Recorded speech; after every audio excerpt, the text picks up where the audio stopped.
and I'm gonna go to loan amount, and no. Yeah, that's why I'm not, like, I'm literally not even calling it. No, call it and see if I mean, Brandon call can it and call hear it. their story really quickly. But if they start with, yeah, I want, if it's people that are A timber run. Yeah. Okay, I'll just put it in the system and I'll tag you if I get a deal from it. But Well, yeah, that's what I'm just going to pass it to my team too and have them follow up. Go ahead, Glenn. Why are the taxes so high in Ohio, man? The property taxes. Do they have income tax over there? Just because Texas doesn't, but they have high. We got tax on fucking everything. Isn't that Joe Biden's state? No, that's Pennsylvania, right? We're a fucking state that determines who presidents are. We're the fucking swinger state. Tyler's the swinger state. Multiple ways. Well, swing that way to Trump. This is a safe space, so if you guys have different views, it's okay. We like you, but we don't, but it's okay. It's a safe space here. Yeah, I mean, it's safe until it's a matter of time one of us get banned. So, because I just act like myself and I accidentally say some dumb shit sometimes. It's funny. Because, Glenn, I have the fixed price or the property leads statewide, and I got like California, Arizona. I did Texas, but I was getting a lot of mobile homes, so we got rid of Texas. But with those property leads, I could just leave them open at 75 and maybe one will come in through Arizona at that 75, or have you ever seen one come in at 75? You have Arizona at 75? Well, every state is $75. No, Arizona for me is 100 minimum. I don't know. For statewide?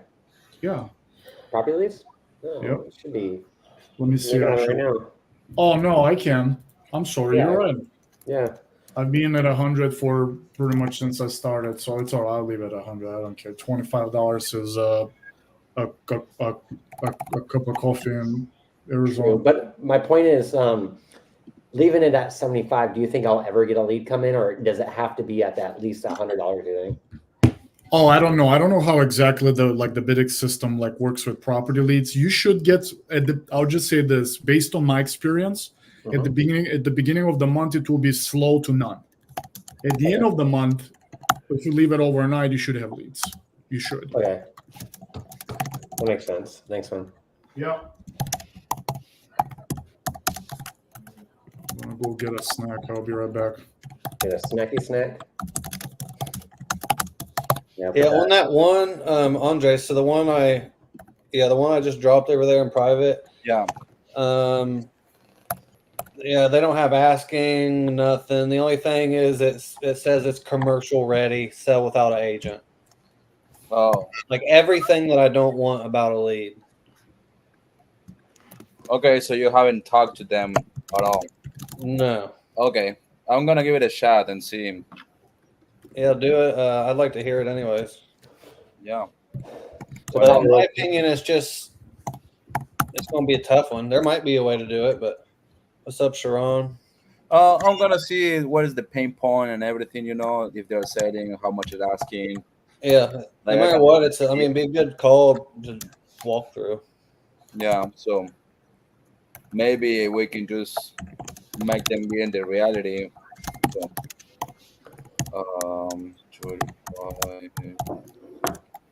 Tyler, so that Kenny, that's a sub 2 deal. Like, what has the conversation been? Like, you guys? I haven't called him.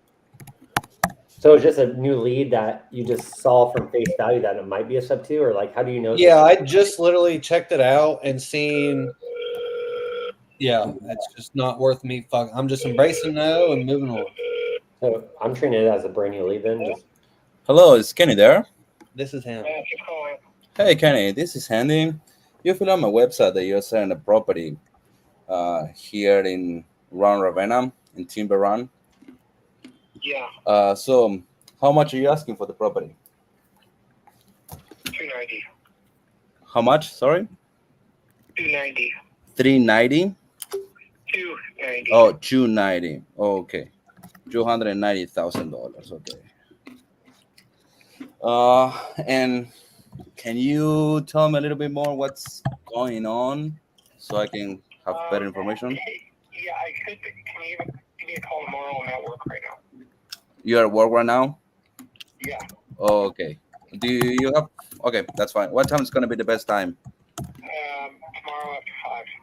After 5? Yep. Okay. Yeah. That's okay. Yeah. See ya. Nah, he's asking way much.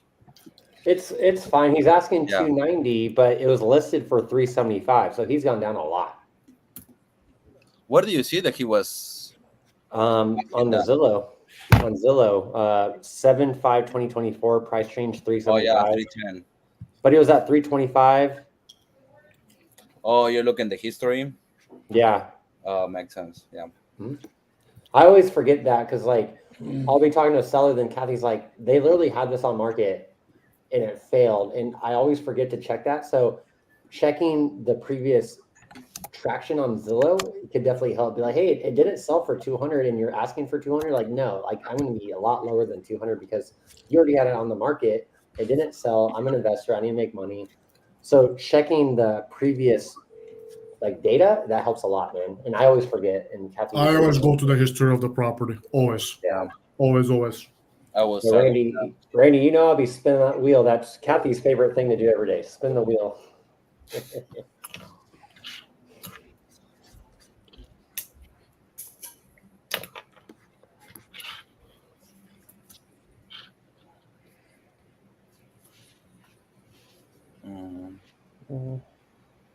So that Kenny guy said he's free after 5s.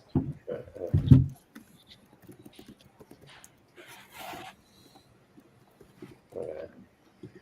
Have you ever pitched a sub 2, Andres? No, I just. Oh, sorry. What was the question? Have you ever pitched a sub 2? Like if this is a sub 2 deal, Yeah. like you know how to have that conversation? Yeah. All right, Yeah. cool. I was gonna say if you get them hooked, but then you get stuck on that, I could always come in and finish it off. I'll try to call them separately, maybe tomorrow. No, you're good. I didn't tell you before, but I am part of the subject too. So Cool. I have the same feeling that you do.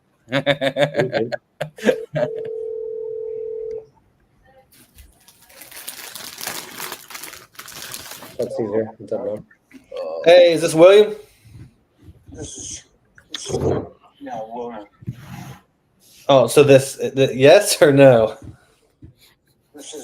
I'm William Scott Gerson II. Oh, perfect. Passed away. There we go. Yeah. I was just calling you about your place there on Ridge Drive. I seen you'd filled out on my site. Seeing if you still looking to sell it? I feel away on the house. What is it?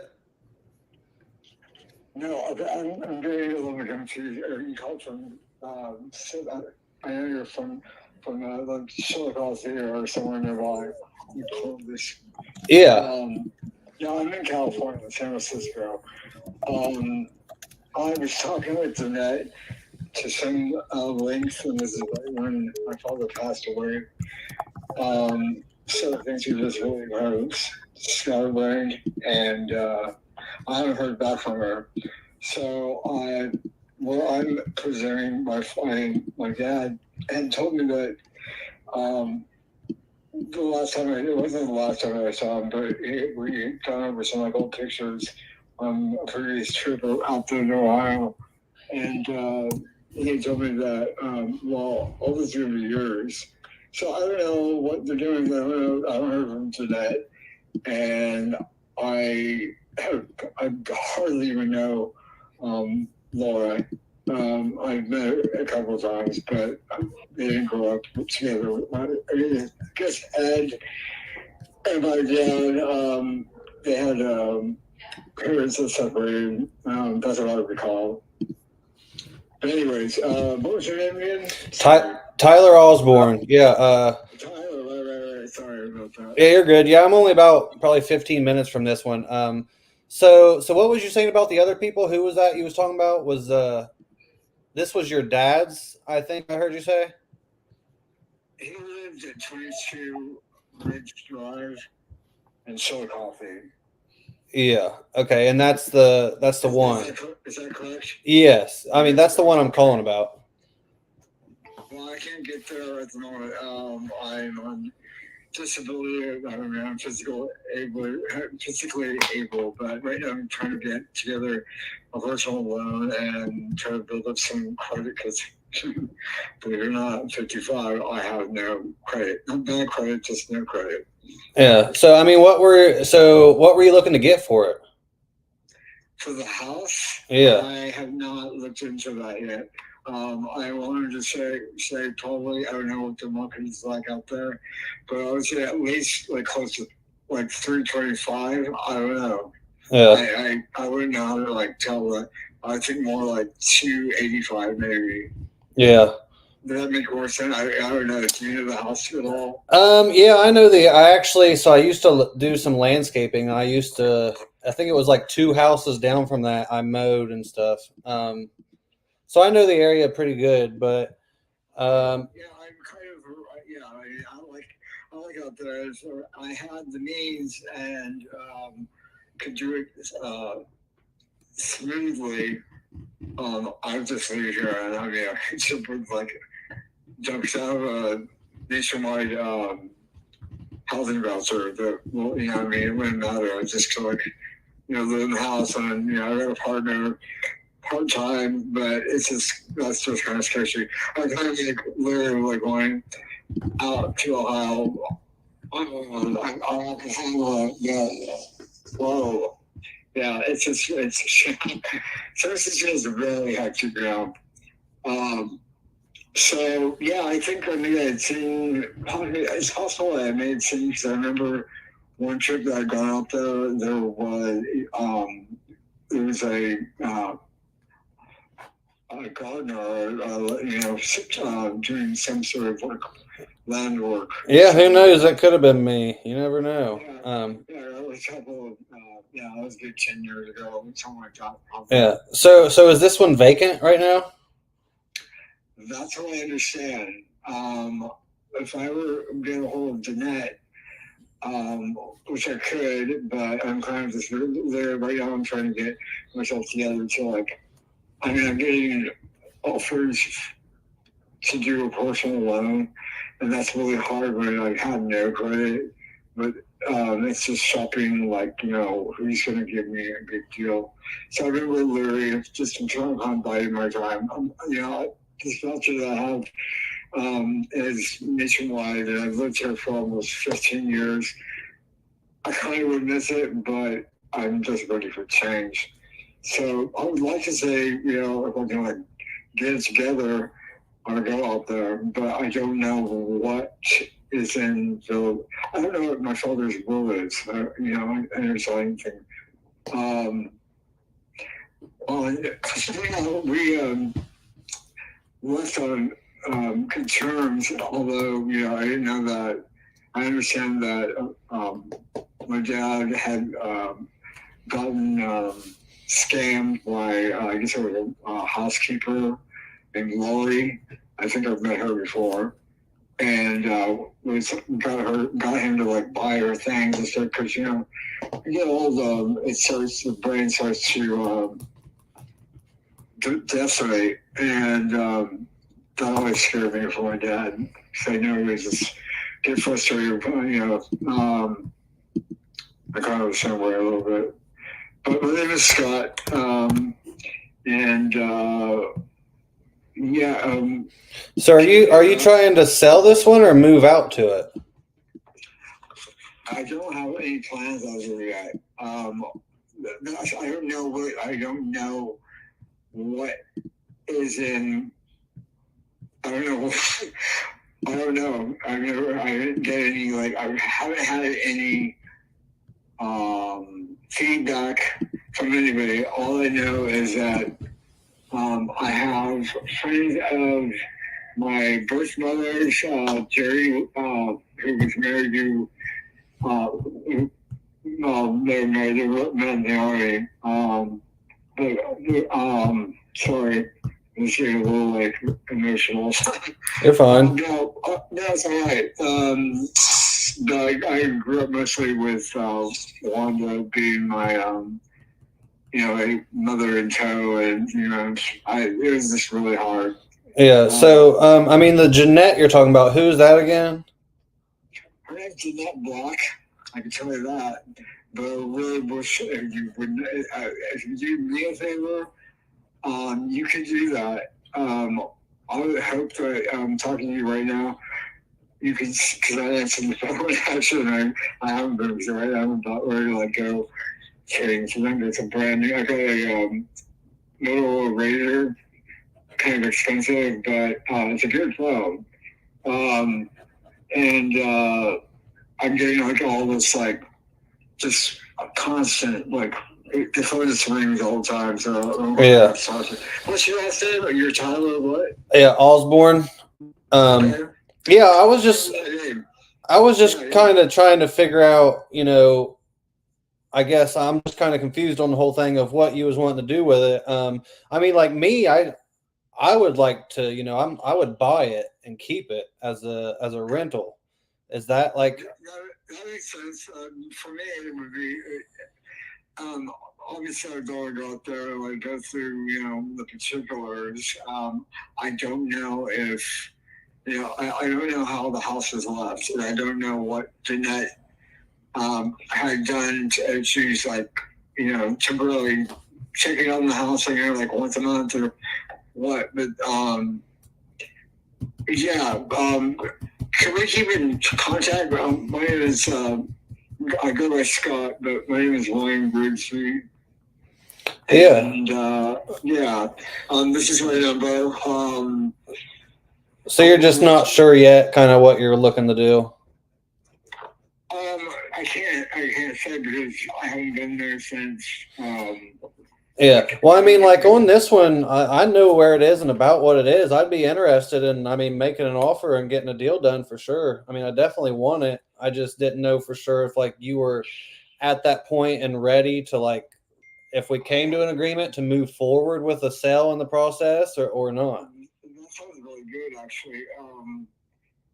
I'm just regularly getting myself caught into the particulars of law and order. I don't know what's going on, but I can tell you this: I'm more inclined to work with you directly because I am speaking with you. The next is kind of unattainable.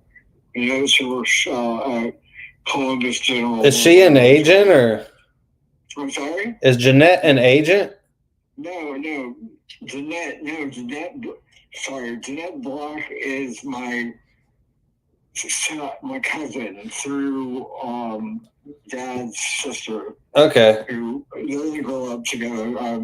My dad's brother had her siblings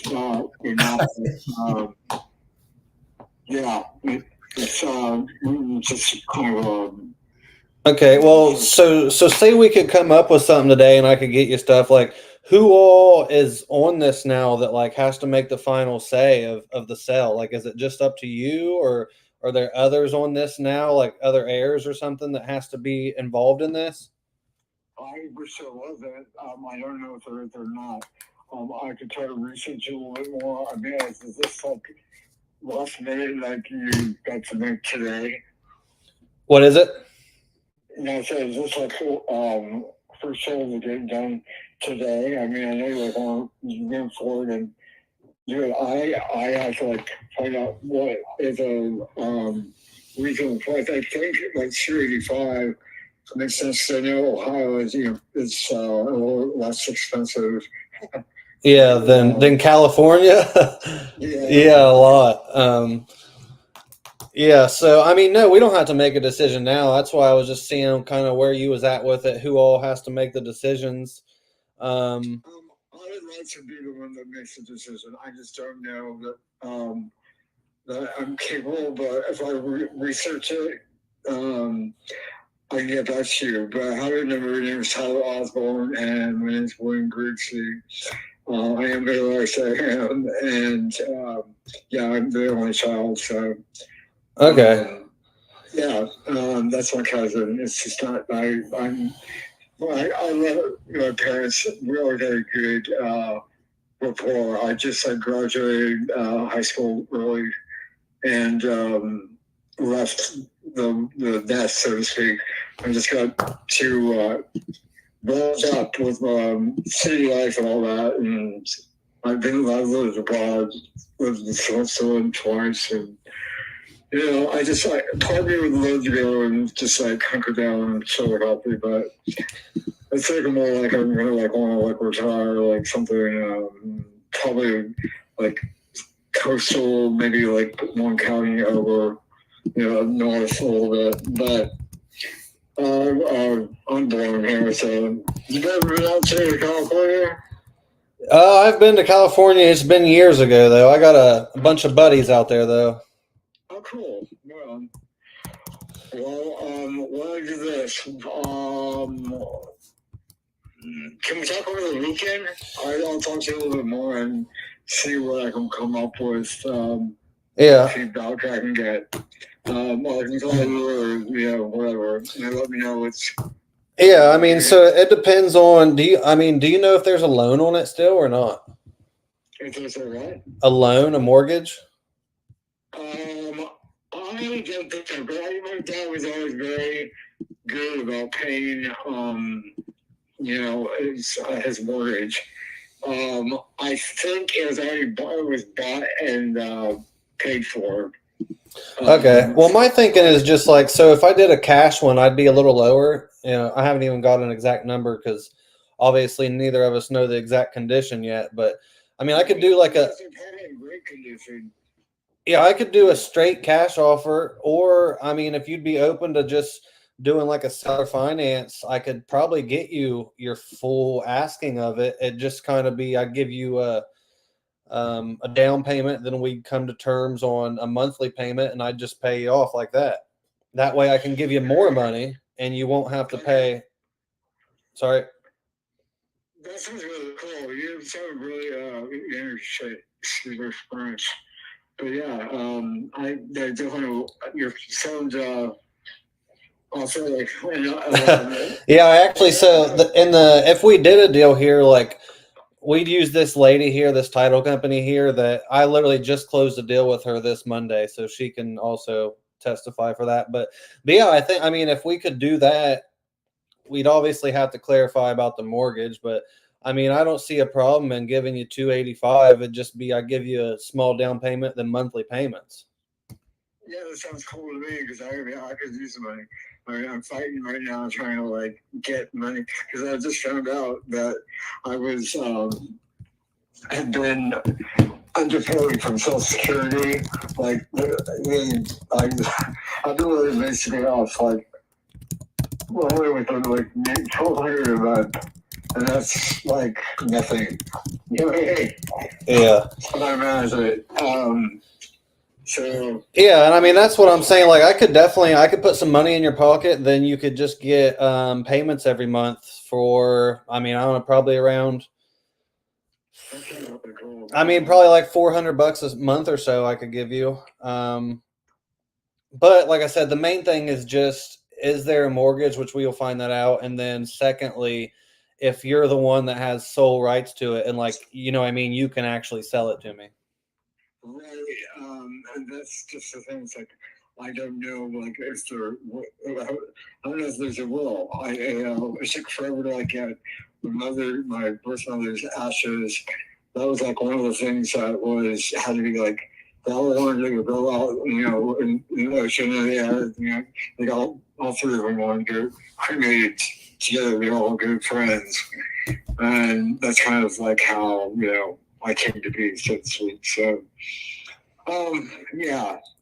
Okay, yeah. I mean, is there any way you can figure out that about if basically you have legal rights to sell it, or I don't know if it has to go through maybe it has to go through probate still. No, I think I probably could. I think someone told me calling the Hall of Justice regarding I can't remember what it was.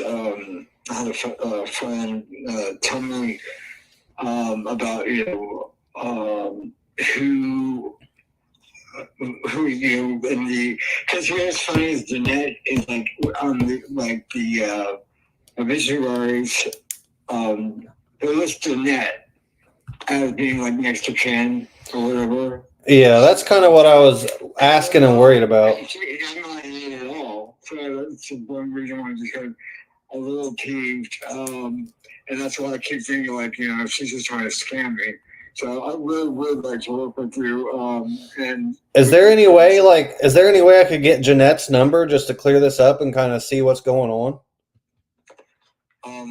I don't have it handy. It was an old phone.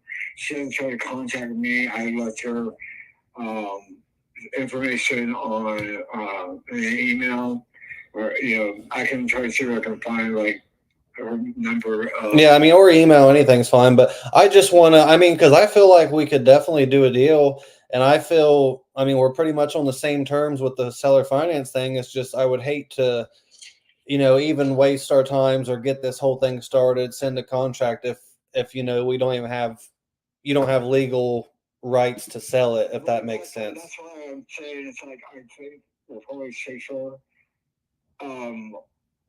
I've been looking on my own. Yeah, forgive me. I have a little bit of a speech impudency. It's from a hate crime that happened a long time ago, survivor and so forth. Yeah, I would definitely work with you, man. If you could work with me, that'd be really cool. Cause I don't do anything. She would give she what I want, and like she took me to like lunch once, like a couple of trips back, and she just seemed very kind of just.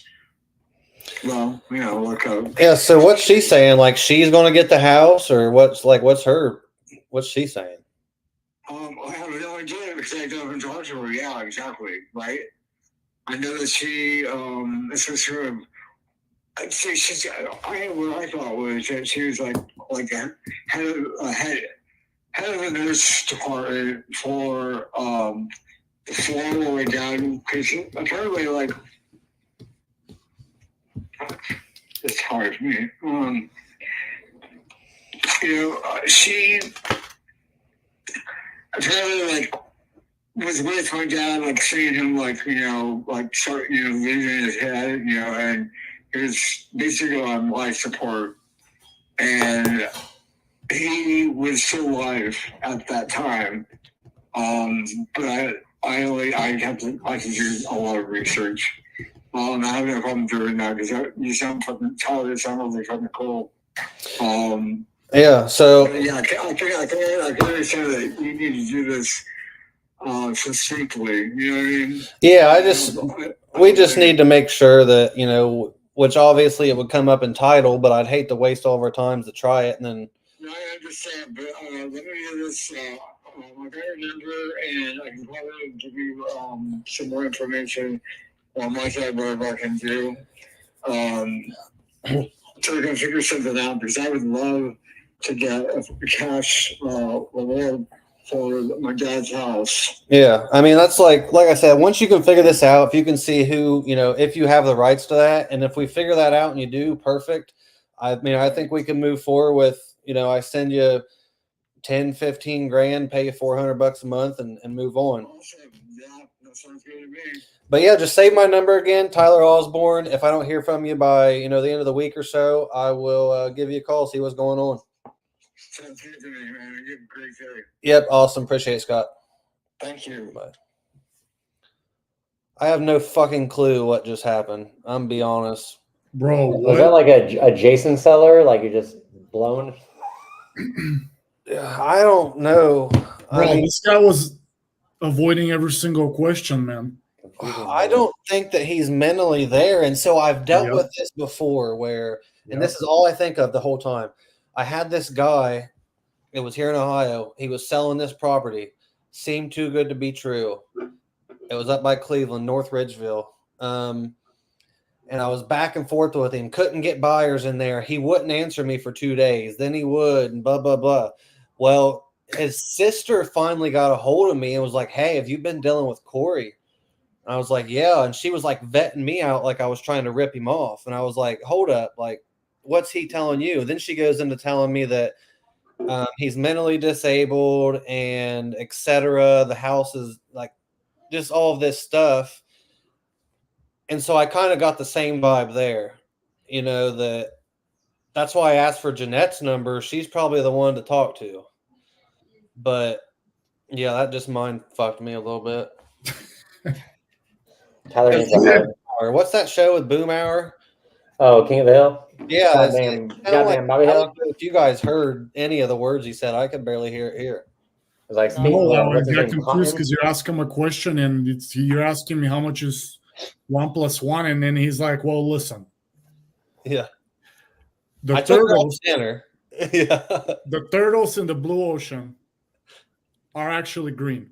That's what I didn't know what I don't know. I wanna that would be a killer deal, so he probably don't own it because like a good seller finance deal on that would be like 30K down, like 700 a month. And I said 10 and 4, and he was like, "Oh yeah."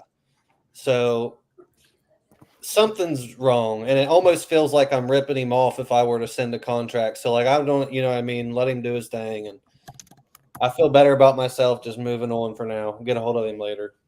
Who is the owner on title? He don't know. No one knows. On prop stream it says, I think it's his dad and his mom. I'm guessing. It looks like. Oh, he needs to go through probate, bro. Yeah, that's what I'm thinking. Yeah, And I'd hate to. Yeah, it seems it will be a headache. Honestly, good deal, but maybe not worth chasing. I'll follow up and see what happens. yeah. This guy should be a politician for sure. He's just like dodging questions left and right. He's from California, right? It's like Gavin Newsom. Hey, I asked for someone to answer. I got what I wished for.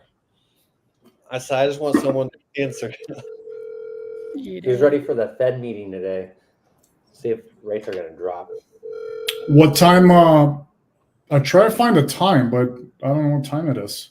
I don't know. My Bitcoin app, it says 3 hours till Fed meeting, 1 hour till Fed meeting.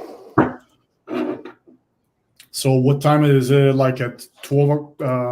It might be in like 30 minutes, I think, or maybe now, actually.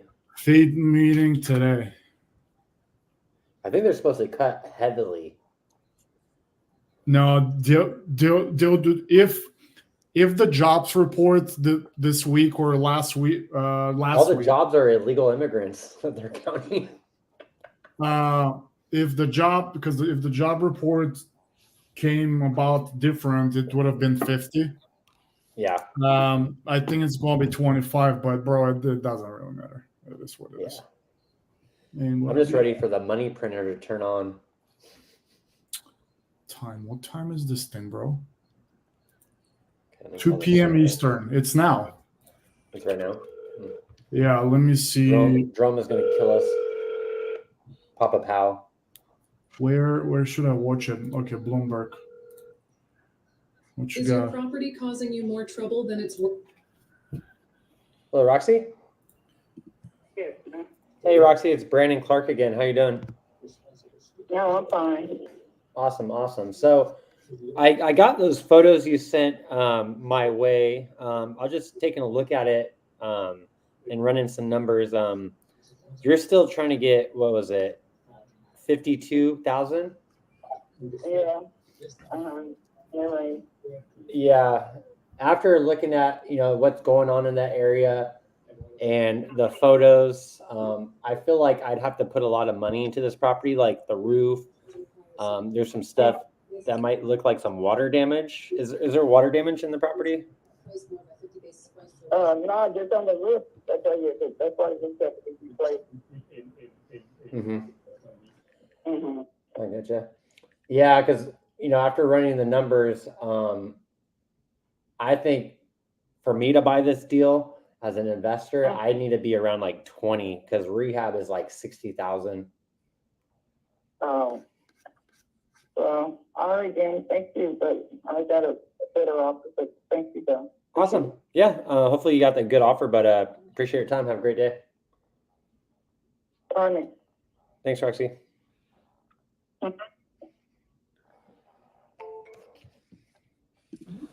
Sorry, Glenn. I'm in investigator mode. I'm about to find this Jeanette girl. See what's really going on. So this lady, originally we were going to offer her 40, but she sent us photos and it just looks kind of rough. So the rehab cost went from like 30 to 60. So it's like she wanted 52. Our offer is 20. Like, we got to move on.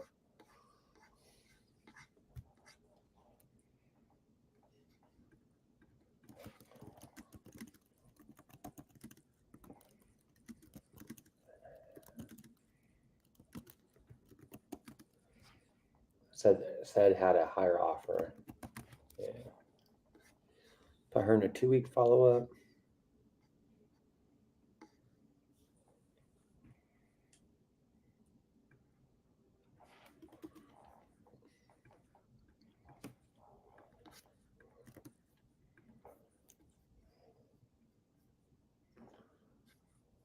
Okay.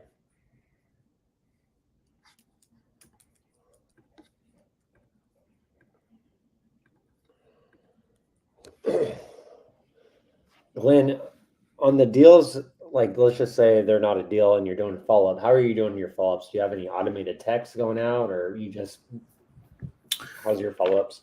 I call them if I get a lead today, I'll call them 9 times today. Mm-hmm. And then with a text and voicemails. What if they pick up and it's not a deal, but maybe later on it might be, depending on seller's motivation? How do you follow up with them? Are you doing? Honestly, I recently started adding them as a reminder to call them like a month later. Mm-hmm. But prior to doing that, I was just letting them go because with the paper lead, you constantly have deals coming on, and follow up is not people's favorite thing to do, including myself. But I put them on a calendar and I call them back in 30 days. Mm-hmm. We added like if we do like a 14-day follow-up or a 1-month follow-up, like you're talking about, a 30-day follow-up, Caesar hinted that do a automated text in between there because you might miss them, right? Like, so we incorporate that in our flow. Like, I won't call them until that 30-day, that 1-month follow-up, but like they'll get 2 texts like every week. So we added that. So we're just experimenting. I was just curious, like what you do with your follow-ups too, because it is hard to do follow-ups, right? You have new leads, maybe spend too much time with a shitty lead. So a lot of that we try to make just a text message automated, just in case. Because if I'm talking to you, Glenn, and it's not a deal, right? Then I put you down on a 1-month follow-up. What if Tyler calls you in a week and gets you down on price because your price is unrealistic, but you're getting hammered by all these wholesalers, right? I might have missed that opportunity, maybe. Well, bro, you always have a missed opportunity. True. Even if you constantly follow up, and this is something that I had to, understand myself.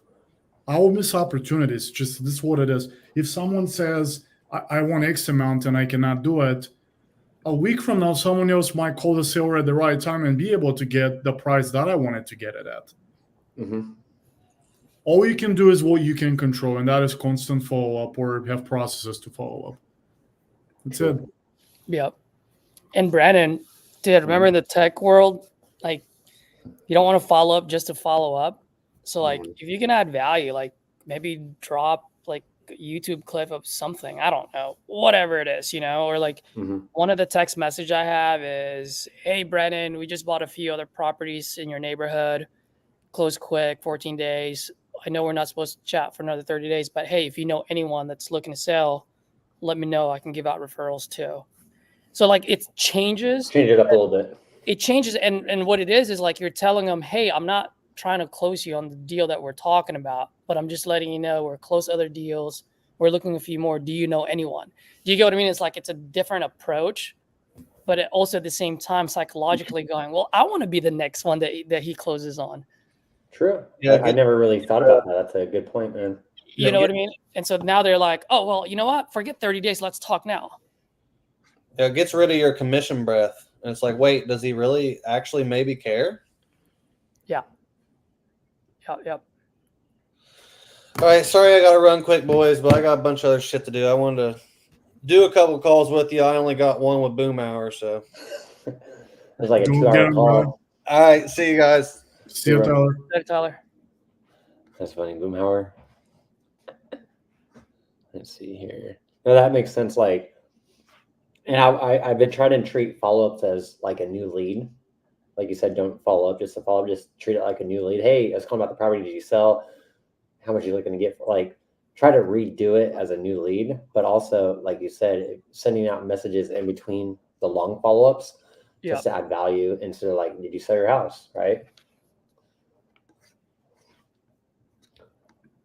That's a good point.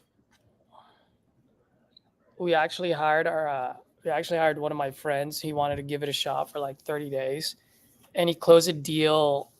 Actually, he did it for 45 days. He closed a deal on the 40th day, and he was able to open the deal based on that text. Like, hey, if you know anyone, we're looking to buy our 5th deal.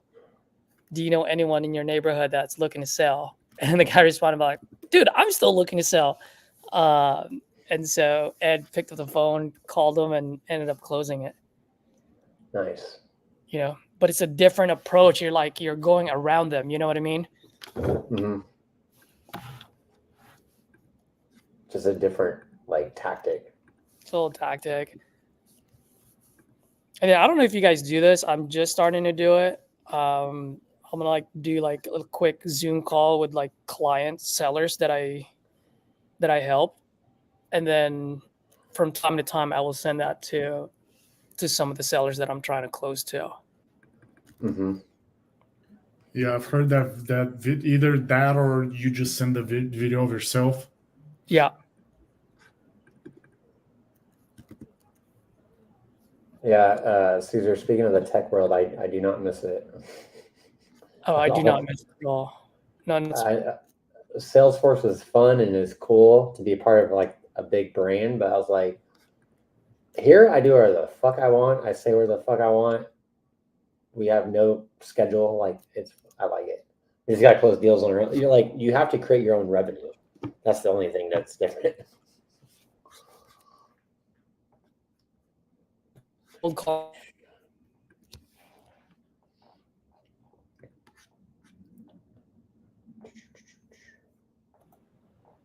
Okay, Zillow.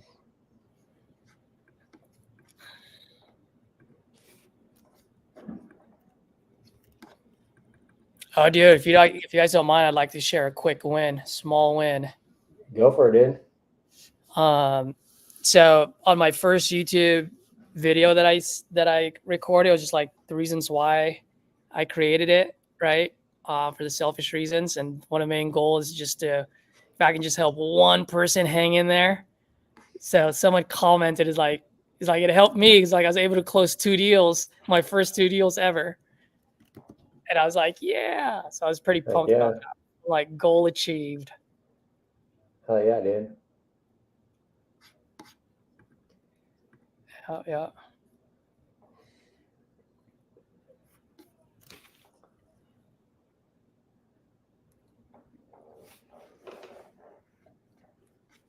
It's always fun to help other people. Yeah.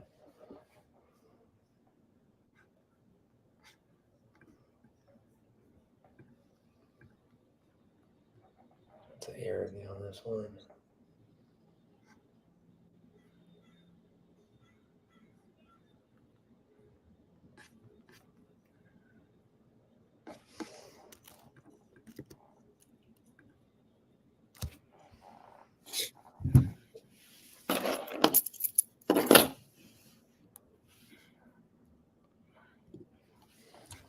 I'm a little slow today, guys.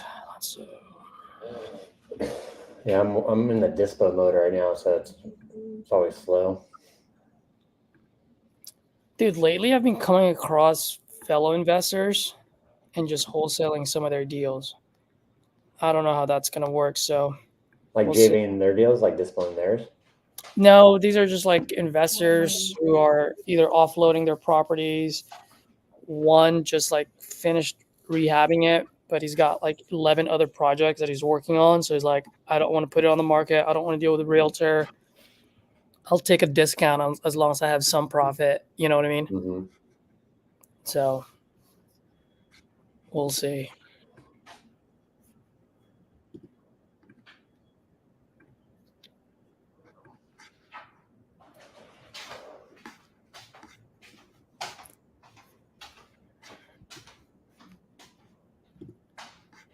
All right, Karen, let's answer the phone.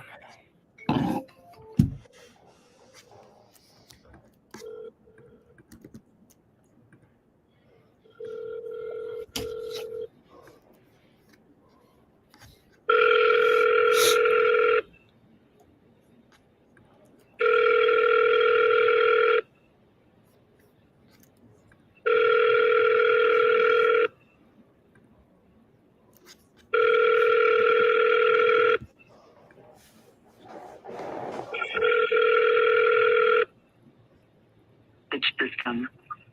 Karen.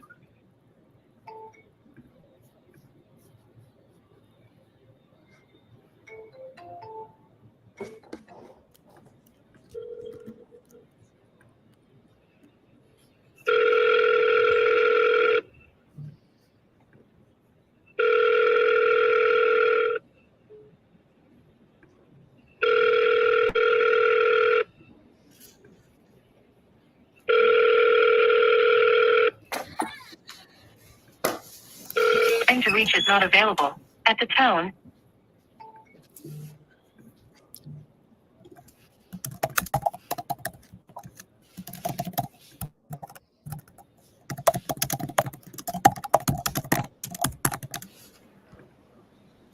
Oh, sorry guys. I just had a good call. I was just like with Stan.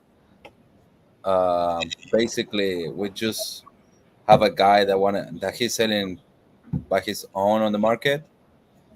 Mm-hmm. And he's selling for 55,000 the property, and he's willing to get 20 a 20,000 cash offer if we Mhm. pay 2023 taxes. That is like 500.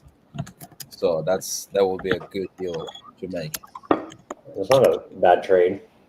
So that was pretty good. Nice. Nice.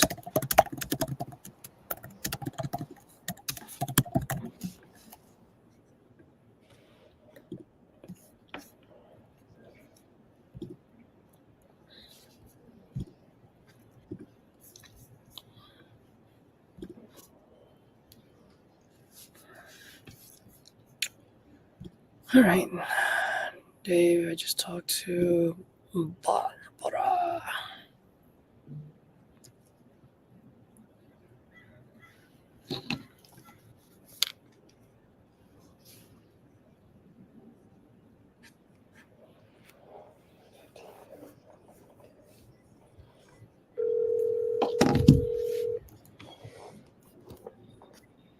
Yeah, that's Todd's response. Cool. Yeah, feel free to text him too, so he knows who you are. Or give him a call. So he's actually fixing things in there right now. He's gonna leave to go to Home Depot, so just let the buyer know to lock the door on their way out. Okay. Don't steal none of his shit, and also anything that they see that needs to be fixed, he's actually fixing them. That's why he's there. So everything will be fixed by the time it gets delivered. Cool, man. Thanks.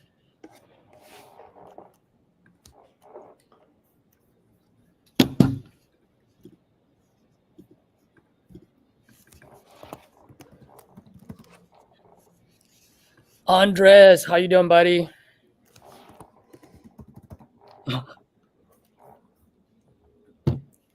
He must be on a call, or he's on mute. Yeah, I was mute. No Doing worries, good. man. Doing great. I'm like, this guy wasn't moving his mouth until I said something, and then I'm like, you talking to me? Sorry. No worries, man. How everything going? Do you have any news about the property in Pensacola? Pensacola. Oh, dude. Yeah, which one is that one? I don't know. I need to look it up. Yeah, you were asking something about a Yeah, rent. it went, oh yeah. It got sold. It got sold. In Gosol. Yeah. Well, just FYI, here in Pensacola, Florida, mostly because That's right. the insurance, you mostly would like to see something over 2% rule in rents. Over 2% rule. Yeah, over 2%. Because Okay. the insurance got so expensive here. That you have to hit that 2%. Yeah, or higher. Like people won't see your property. Investor won't see your property unless it hits 2%, at least. You know. Okay. That's great, man. Thank you. I really appreciate that. For sure.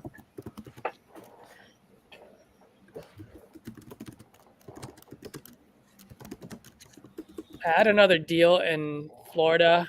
I sent the agreement. She didn't like her agreement, so I sent RJ's agreement, which is 2 pages, which I thought would make her happy.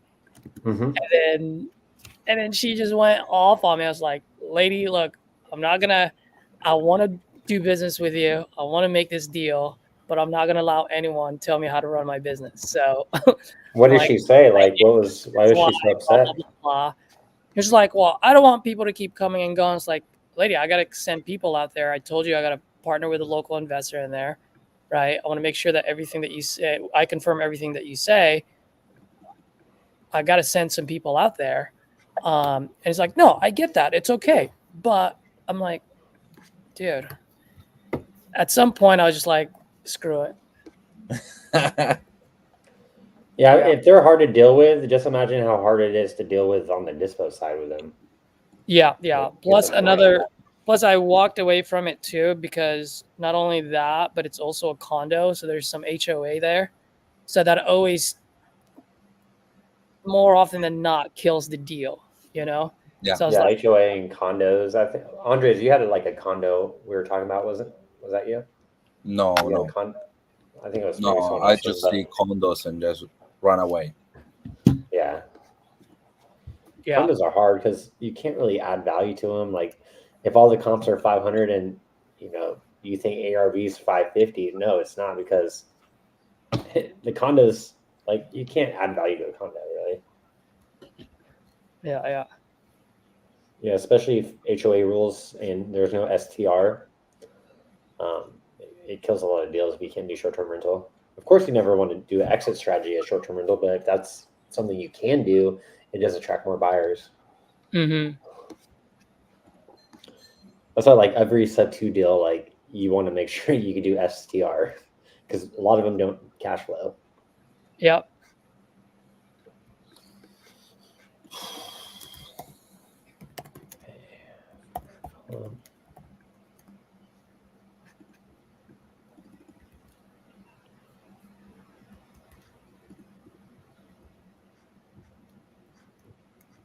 Oh gosh, I was gonna say something. I forgot.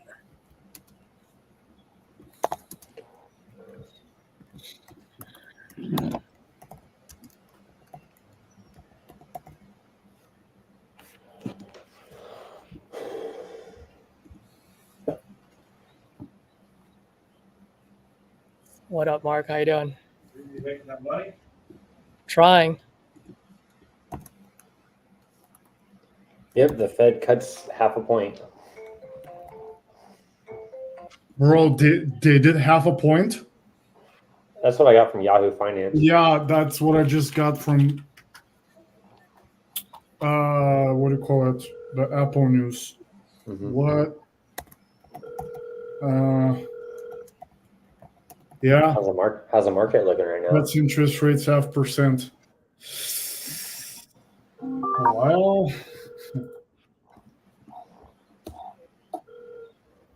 Hey. Hello, Brittany. Yes. Hey, Brittany, it's Brandon Clark. I was calling about your property. We spoke a few weeks ago. Did you guys end up selling that one, or are you still looking for a buyer? I'm not sure what he's wanting to do with it now. Like, I don't know if he's changed his mind or not. I gotcha. Because you guys were looking for around like 180, right? Yeah. Okay, yeah, because I think I was looking in that area, and even on market, I think houses are going for like 160. So I was recommending like maybe go list it with an agent, unless you guys needed to sell faster. Yeah. Are you guys? Yeah, I'm gonna talk to him and see what he wants to do with it. Okay, well, yeah, shoot me a text or give me a call if you guys, need to sell it. If you guys still need to sell it, I'd probably recommend going the agent route if you're still looking to get that high price. But if you guys need to sell right away, I could definitely help. But yeah, just give me a call or text if you guys change your mind. Okay. All right, thanks. Thanks, Brittany. All right, thank you. Bye-bye. Yeah, they want too high still. Over ARV. Good deal, Glenn, if they want over ARV. It's great. Okay. Man, if I'm just honestly, I'm hoping one thing to happen with those rate cuts. Mm-hmm. A lot of investors and a lot of people are like that are in this industry are now watch, like when the rates cut off the interest rates, the prices will skyrocket because we already don't have inventory, and now it's going to get even worse. I'm like, well, debt's cheaper too to borrow, so you're able to borrow more at cheaper interest. Right. How about those people looking to how many people that bought in 2020 and 2021?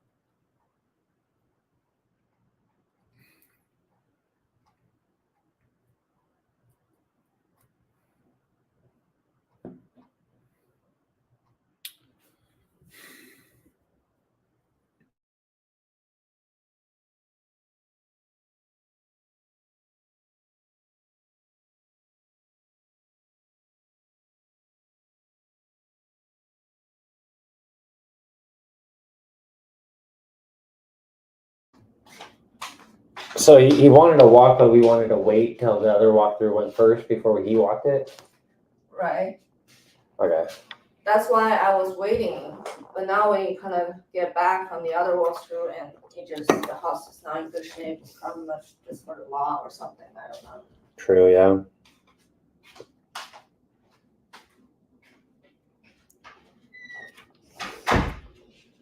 But Glenn, the crypto's acting positive with the news and also the queues. Yeah, no, my point was related to retail real estate. Mm-hmm. I looked into a research that was done by, I can't remember who or where or where I saw it. It was a super high percentage, over 50%, that bought properties in 2020 and 2021 with those lower interest rates. Mm-hmm. Regret buying that specific property. They kind of just bought it because the rates were low, right? So now, if the rates go down and those people have 3% and the rates are like 5.5%, all those people, that again was massive percentage. I mean, I remember something of the nature of like 1 in 3 people regret buying the house. They were just pushed into from realtors because, hey, the properties will be gone because the rates, and they were right. But everybody were rushed into a decision to buy properties, and they ended up not liking the property. So the question, they have like buyer's remorse. My question is to all those investors that are telling me that the market will get extremely hot. What if the 60-70% of those people started listing their properties now?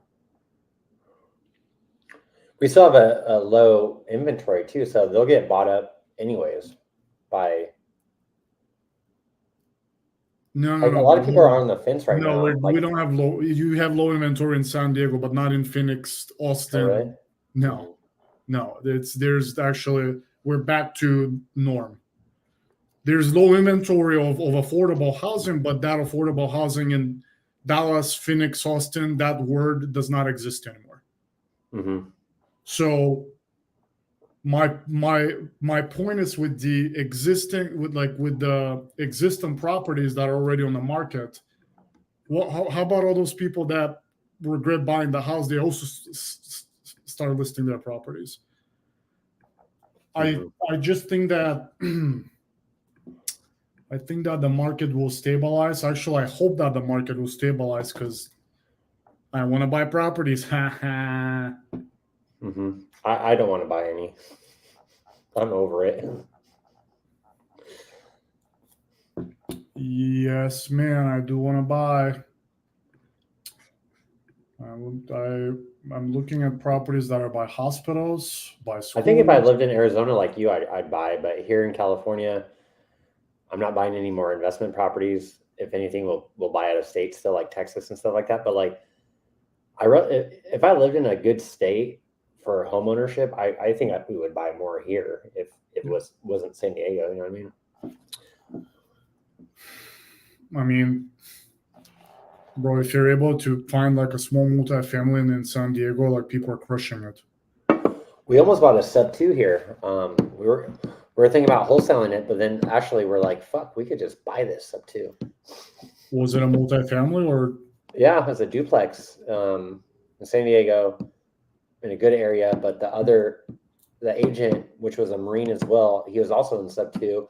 He went with another buyer because the buyer was a little bit more savvy and was able to keep the seller still on the deed and just co-ownership with a new buyer to prevent the 2 on sale. So like they just like that strategic move. I'm like, that's pretty clever.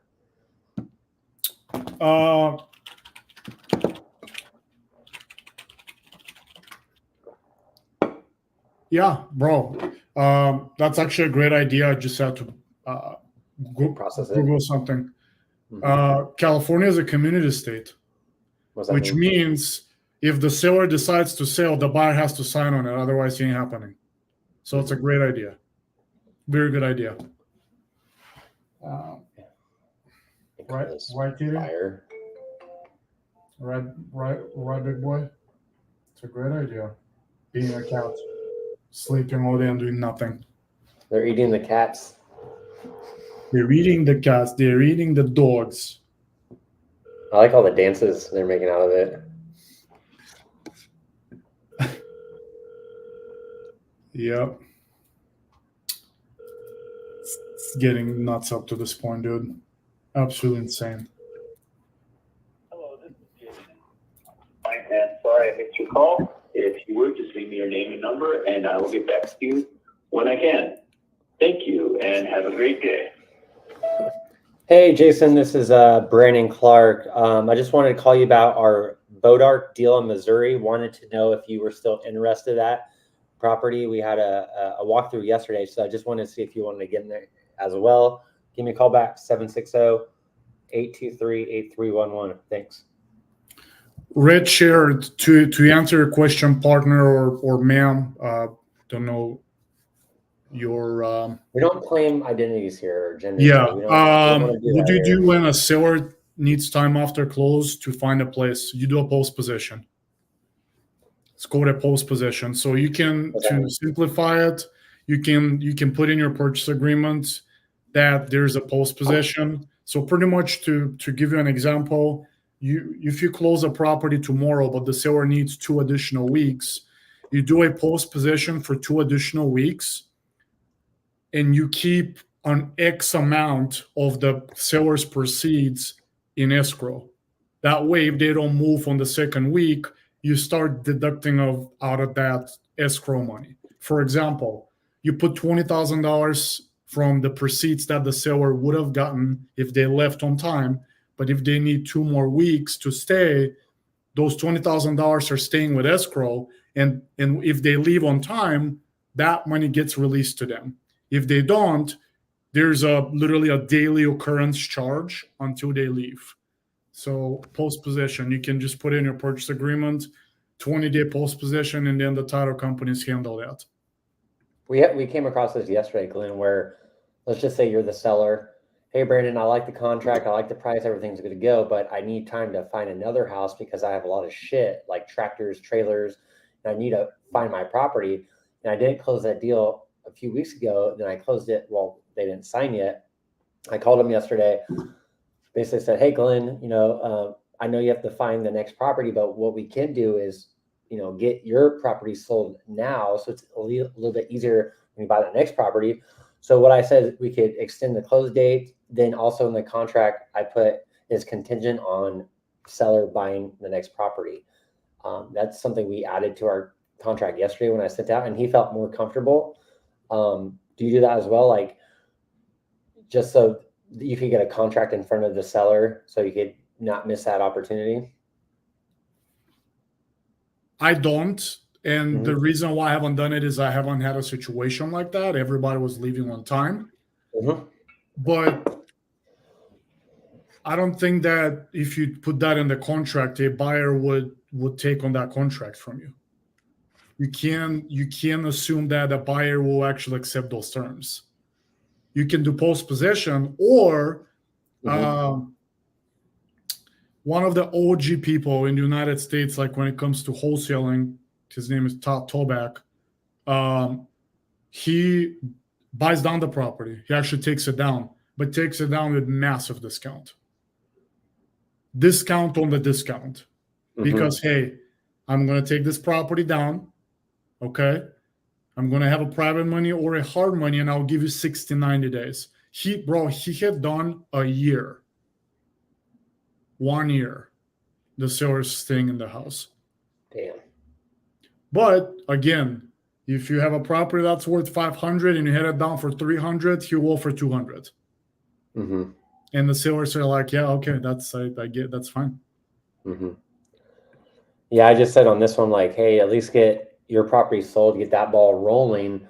Then when we find a buyer, or I forgot how I worded it, we'll just extend the escrow date. Or I don't know. Of course, you got to find a buyer that's willing to say, oh, I want to buy the property and I'm open to waiting until like maybe it's September now. Like if he doesn't find a place till October 18th, that's fine with that buyer. But like you said, you got to make sure you find that buyer that's willing to maybe wait to close on the deal.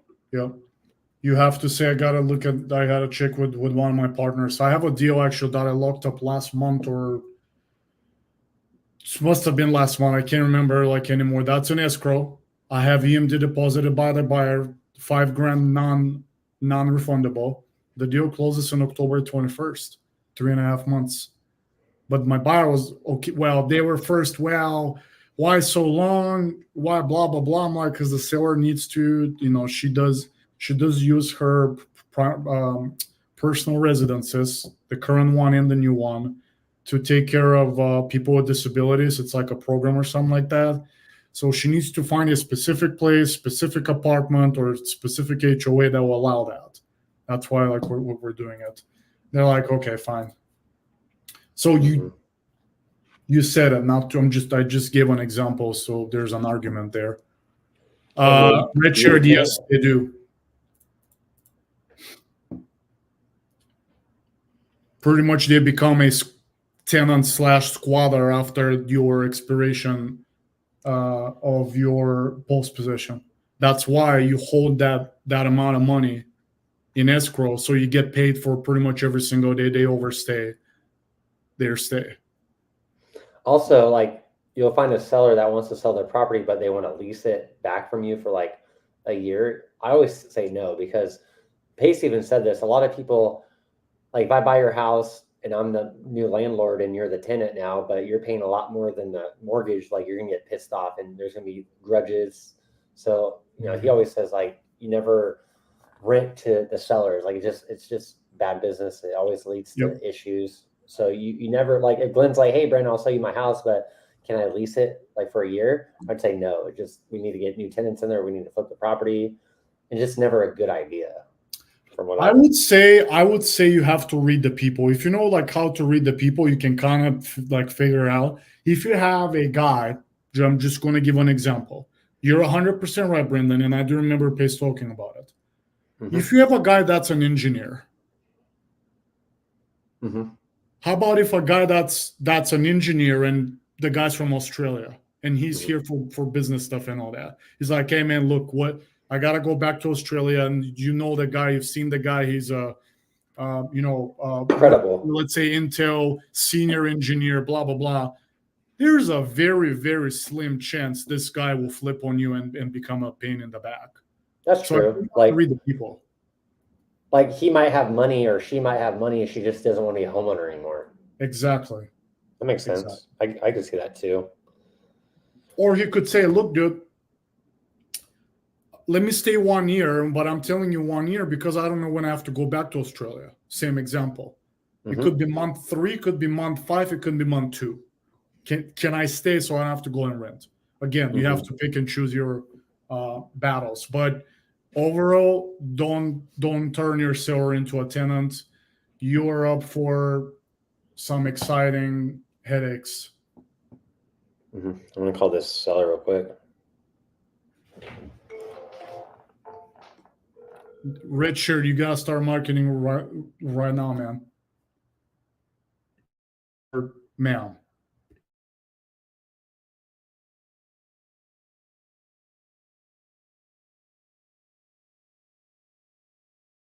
Well, yeah, these are all great questions, guys and gals. Keep it up. Richard, to also add on top of that, offer to find them a realtor, so the realtor can also jump in and help you out on that case. Because when you have a seller that's looking for a house, they're not looking like for a house. They're watching TV and playing Candy Saga on their phones.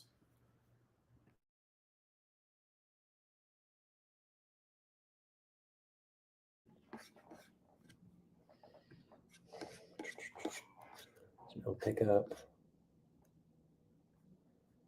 14-day follow-up. So funny. Every time I actually jump on this live, no leads are coming in. Then I hop out. I go have a lunch and I have 3 leads.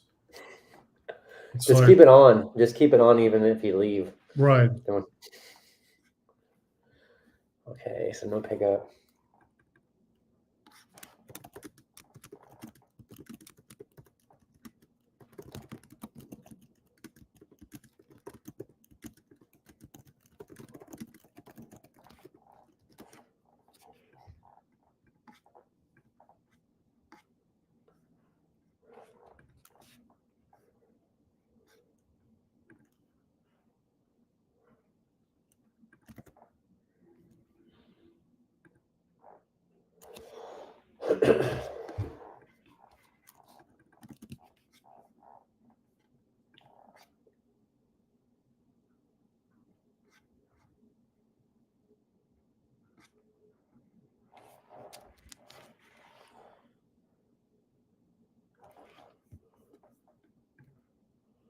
Oh yeah, Bitcoin's going up.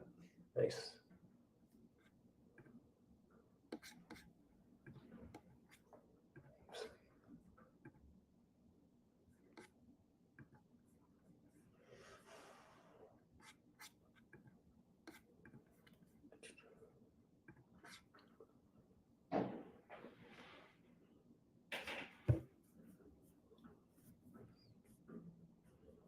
What is your go-to with low property leads or pop leads, 10K or less?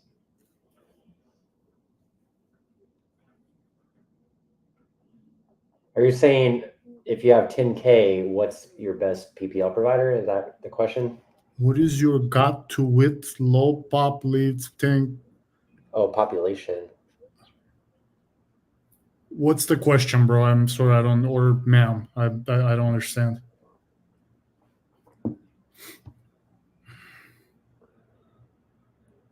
Are you saying should I buy leads in with places with low population, or what's the question exactly?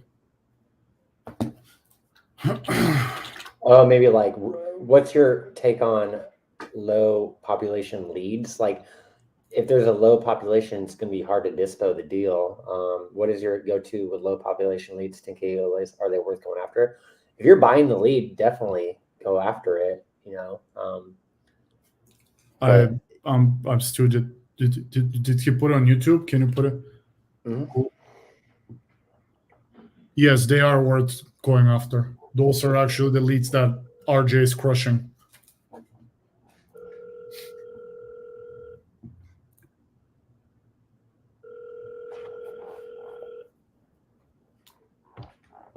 Also, it depends on the town of 10,000. I'll give you an example. I have some property in a small town in Wisconsin that has 2,500 people. There's two towns next to each other. Total population is about 5,000. Well, during the summer, there's 1 million people passing by. So would I buy a property? Like, would I go after? It's not, in fact, I'm going after 2 properties right now, but the competition is fierce. So it really depends on which state, which city. Is there tourism? Is there economic factors, etc., etc.? I hope you get the idea. Red shared. A few weeks ago about, I think it was your mother's property. Were you guys still looking to sell that one off Grady Street? Well, I have to wait till she come back to the phone, but I don't know if she interested or I got somebody else to do it, but I have to call you back. Yeah. Did you know at least what price she was looking for? No, I have to let her talk to you about it. All right. Yeah. Give me a call back once you see if she wants to sell and what price. I'd love to chat with you guys. All right. Thank you so much. Talk soon. Mm-hmm. Bye. Yeah.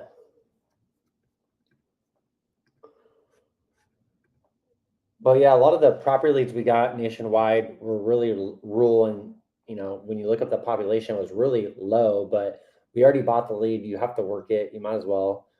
But maybe those ones you have to get at a deeper discount, because when you go to dispo it has to be a good deal for an investor. So, for my lack of better words, if it's a rural area, you have to get it a lot deeper, like to make it a deal for the investor.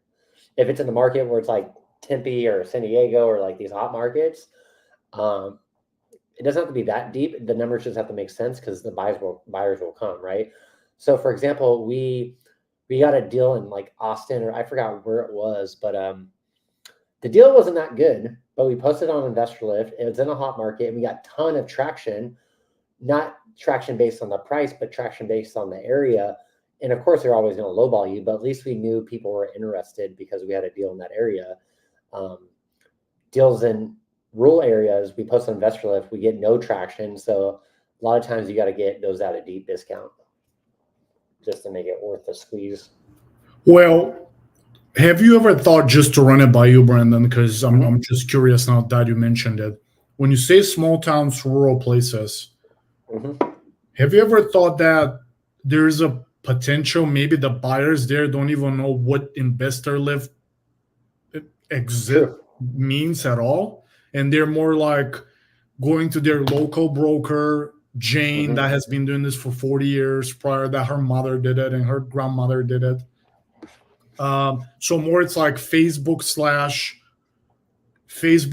calling realtors really to ask, do you have a buyer for this thing? Yeah. Also, like when it's a rural area, we'll look on PropStream just to see how many cash buyers are too. So yeah, definitely not everyone's on Investor Lift, but we also look up the county data to see if there actually is cash buyers. But yeah, like if it's rural, you just got to change tactics. Maybe you go more niche and talk to agents like you're talking about. You can still work a rural deal. It's just, for me, I look up cash buyers in that area, and it's just hard. You just got to go a different strategy, like you're talking about, going like where you go in the weeds of talking to real estate agents. And if you remember, a couple months ago, Yash had a deal in Wisconsin. That's my state, right? And literally, it's so funny. When I saw the post, I was 20 minutes away from that town. I was in a small town like where my wife's grandmother lives. And Yash posts about the deal. I'm like, that's 20 minutes away from me. I know exactly exactly where your potential buyer comes from. You need to start calling realtors. On the next day, Yash post, bro, this, you know how Yash speaks. This mofo gave me like this suggestion, recommendation, or whatever, and he made 15,000. Because the realtor, oh yeah, of course, it, like we have buyers. Some rural places, bro, especially like the Midwestern states. I mean, I'm not saying rural 100 people, say 4,000. In those rural places, bro, there's a lot of people with a lot of cash that is generational cash. In my city in Wisconsin, like where I would literally buy 90 cents on the dollar property, I'm not going to even negotiate, is my competitors are 4 or 5 generations of cash money. So and those people they know realtors, they really know everybody. So it's a time suck, but if you have one lead and it's a rural place and prop stream doesn't work, and what do you call it, investor lift doesn't work, investor base doesn't work, if you have the time, whoever that is, I will highly suggest start calling realtors and say, do you have a buyer for this property? Yeah, a lot of the rural properties we got under contract, we're not getting any traction, and we sent it to our buddies at Innovations, and they've been reaching out to agents too to see if they even have just cash buyers too. But you know, a lot of these rural deals like will flip into Novation if it goes well, and that's what we're trying to do in like a few of them. But yeah, we always send it to them to see if it looks good on cash. They'll reach out to agents to see if they have any pocket buyers, you know. But yeah, the rural ones, you just got to get down and dirty sometimes, huh? Bro, there's always a way. There's always a way. It's just, and that's why sometimes I get into the nitty gritty, and RJ yells at me because I do get in the weeds. I don't mind. But if you do it yourself, it will be hard for you to actually build a sustainable business, because if you start calling realtors in Timbuktu, West Virginia, I mean, gotta pick and choose your battles.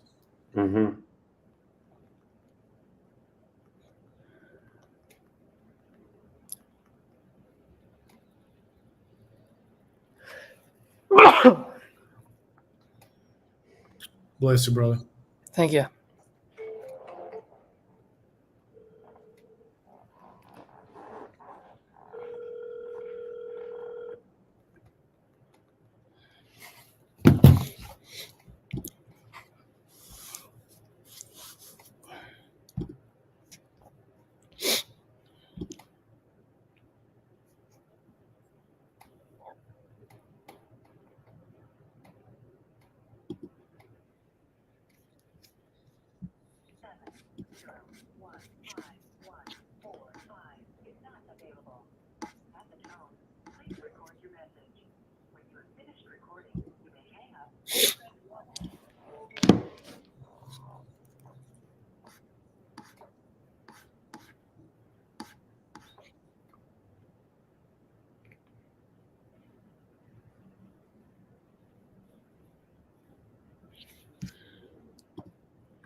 What's up, Eric?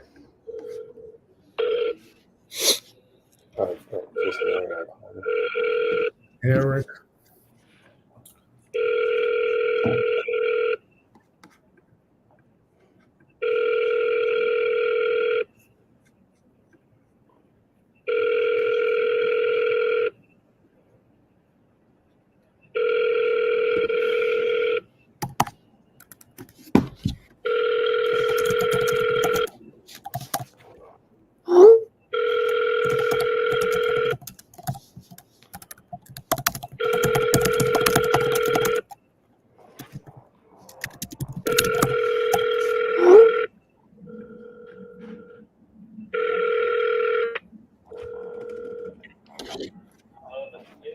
Hey, what's up, Jason? It's Brandon Clark. I saw you just called.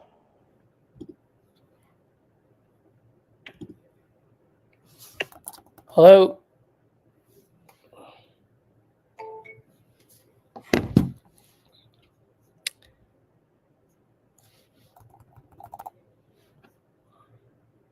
Just based on rehab costs. But yeah, did you want to maybe take a look at that deal? Yeah, I'd be happy to take a look at it. You bet.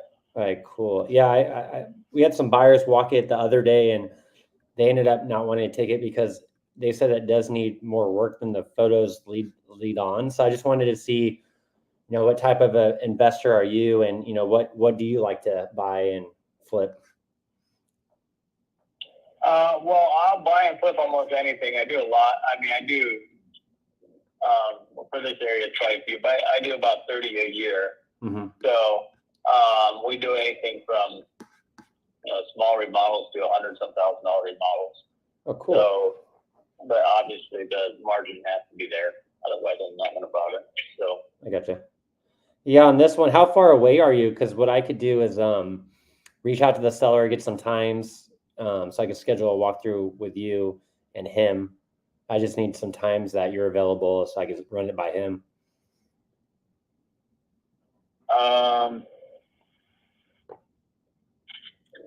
Yeah, good question. Let me look.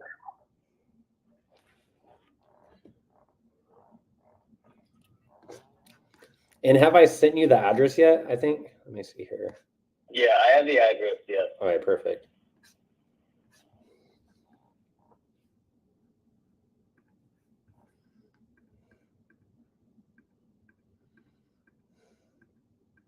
I mean, I could tomorrow between like 10:30 and 11:30. My day is actually the next week and a half are pretty full for me. So I have tomorrow available for about an hour. Monday I could.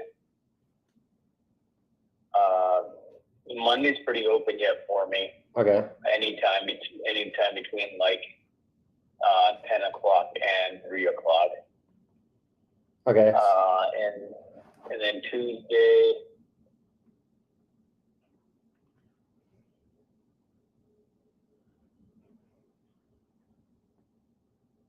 I'd be available from say like 10 o'clock to 12 o'clock. So. Okay, let me repeat that. So you said Thursday's pretty jammed up, so you're only available for an hour at 10:30. Monday, you're pretty much open between 10 to 3. Then on Tuesday, between 10 to 12. Yeah, 9 and 12, something like that. Actually, it has to be like 9 and 11:30. So. Okay, 9 to 11. Let me write that down. 30. Okay, cool. So let me reach out to them. I'm actually going to be out of town for a while, so that's about my availability for the next while. So. Okay, let me reach out to the seller after this and just run some times by him and let him see what best time fits his schedule. Then as soon as I get that, I'll shoot you a text or I'll call you, whatever is easier for you. Yes, that works. All right, sweet. Awesome. We'll chat soon then. Okay, well, I appreciate it. Thanks, Jason. Talk soon. Mm-hmm. Bye. You bet. Bye. Okay, let's try to get this scheduled. All right, guys, I'm gonna go grab lunch and get back on it. Sweet. I'll be on for some more hours, maybe 2 hours. All right, boys. See ya. See ya. Okay, let me call Brandon, this. just you and I, buddy. Just you and I. Right? Squid Games. It's just us now. Yeah. Okay. So he's open to walk.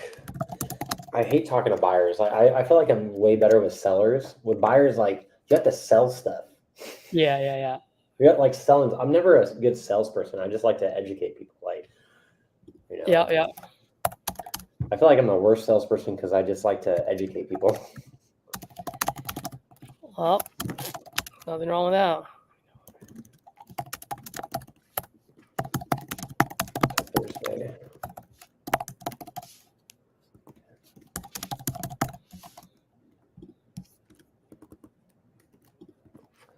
$10:30, $11:30.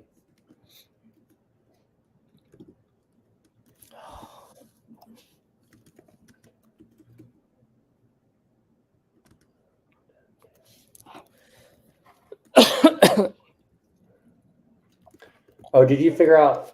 Remember, you hit me up about like YouTube or StreamYard like question. Did you figure that out? Oh yeah. No, I probably do need to ask you about it later. Just maybe off the screen or on the weekend when it's outside activity hours. Because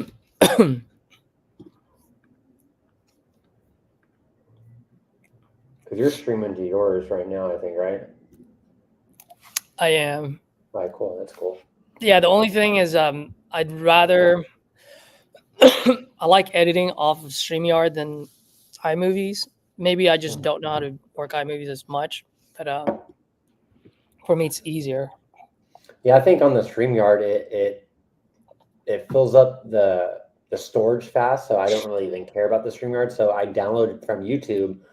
Once I download it from YouTube, then I put in the iMovie and I just cut up where I don't need. Yeah. Okay, let me talk to Kathy about this little buyer real quick. Go ahead. I'm just gonna keep making calls. Sweet, and then jump off mute.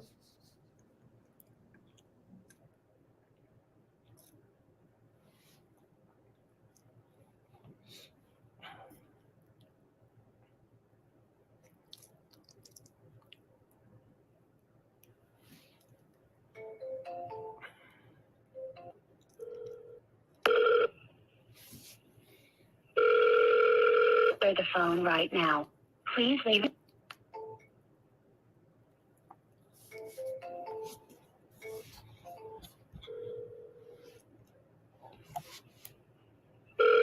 Answer the phone right now.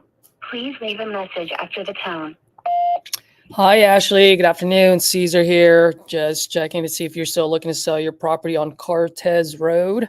If you are, let me know. We're looking to buy quick. And I'll go ahead and shoot you a text with my information as well. Okay. Thanks.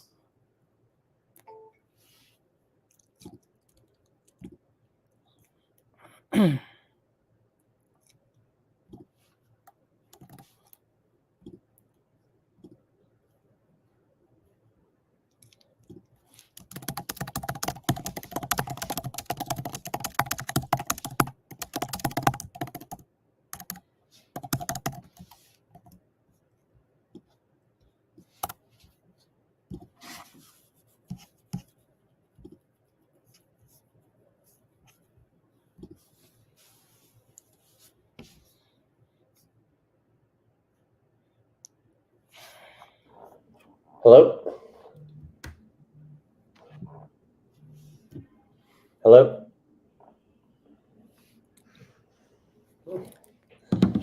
Patrick, my man. Caesar, how's it going? I'm doing great, man. How are you? I'm doing good. Wanted to call you about that duplex. Oh yeah, that's the last one that you sent me, right? Yeah, the off-market duplex in Antioch. Yeah, you got some good news for me, Patrick? I mean, it's okay news. Okay. So I'm not able to get it, for less than the 500. Okay. But at that 500, they'll pay the commission. So, I would be taken care of. Then you would just, need to get your wholesale. At 500. Yes. Okay. Let me see. Let me go over the thing. And it's still off market, right? You guys are not going to list it on the market? No, it's still off market. Got it. Okay. If you don't mind me asking, why is the seller selling? Well, it's basically it's vacant, so they figured it was a good time to sell, and it needs a little bit of rehab, nothing crazy. But that's why they're not willing to really go to 400 or anything less, because they're basically like, well, we'll just rent it out and keep it if we can't get the 500. Got it. So they're pretty dead on straight on the 500, huh? Yeah, they're willing to move off it. Okay. They're not willing to really super discount it. And you saw the property, because right? It is, Did you walk Yes. the property? I did a quick. I did do a walkthrough, and that's what I'm saying. It's not huge rehab, no crazy, no foundation roof, nothing like that. Yeah. Just some cosmetic stuff you may want to upgrade. Yeah. Well, I mean, you're a landlord yourself, so like seeing what you saw there, like, what's the rehab cost? You're pretty solid on that rehab estimate of yours, $50K. I'm pretty solid, yes. Okay. Let's see. Like for me, it really could be moving ready. Like you just want to do like some painting, and like I said, maybe change up some of the flooring, and that type of stuff. But it's not. It's fairly moving ready now. Yeah. Are there duplexes around that area? It's kind of hard to find one. I mean, there are. Let me get in mine real quick. I think I might have found one. Let's see. Yeah, I think this might be very similar to yours. Yeah, because like I said, when I was looking at the comps, it was before. So, let me kind of pull them up again.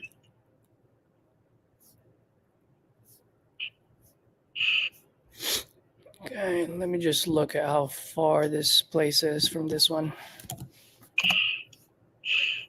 So, and then so reading your email, you were saying, you have one exit strategy. So, from your perspective, is that like only a certain amount of your potential buyers are interested in that strategy, right? Yeah, well, it kind of shrinks a little bit, right? Shrinks the buyer's pool, right? Mm-hmm. So that's given.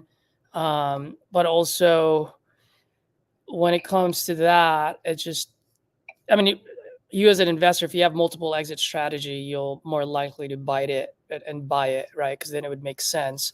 But if you only have one, then yes, it does shrink the buyer's pool, because then now you're really looking for just a buy and hold kind of guy. Yeah, exactly. How quickly do they want to close? Are they in any certain timeline? They're not in the timeline. I mean, we could probably be flexible on most of those terms, that you need. Okay. They're not a certain timeline because, like I said, they're kind of at a point where they're like, okay, do we just do the little rehab and get it rented out? So, like I said, if they have a solid offer, they'll wait, the couple weeks of what you need. Yeah. Got it. Okay. All right. Let's see here. Just give me a second. Let me just run something real fast. 1 second. No problem. Take your time. Okay. So I see that's on the other side of the freeway. Yeah, because see, that's where I'm like. You're looking at what's around there. Yeah, I'm looking at what's sold and what's selling. So, what year was this built? Do you know off the top of your head? This one was 1937. 1937. You got it.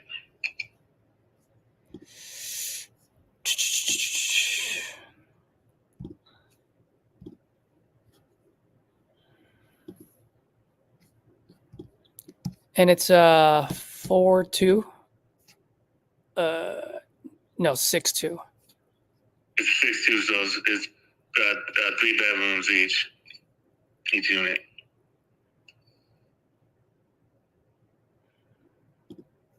And you're pretty solid on your rent rate, right?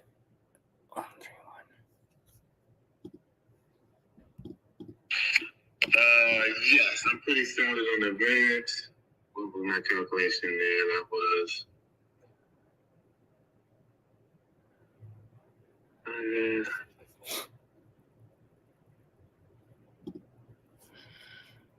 Yeah, about 2650 a piece, and that's for a 3-bedroom. Yeah. Would 700 of ARV work on this or no? From what I'm looking at now, 700 may be a little much. Is that what I put? 700? I put 600. Yeah, I think you put 600. I think I'm okay with 600 too. That's just being conservative, but I like that. I think 600 is conservative. And to get it rent ready, how much did you say it would be? I mean, like I said, I think if it could be rent ready by just painting the interior. Yeah. So what, 30,000, 50,000? Yeah. I mean, the 50,000 is, if you want to upgrade some of the stuff, some of the fixtures, appliances, things like that. But if you're just saying, hey, I want to get somebody in there, I would say you could probably get that done with 20K of just painting. May change some of the flooring. Yeah. And that type of thing. And you said they'll pay your so seller pays your commission, buyer pays closing cost. Yeah. Yes. Yeah. So like there's some stuff you may want to paint the exterior as well.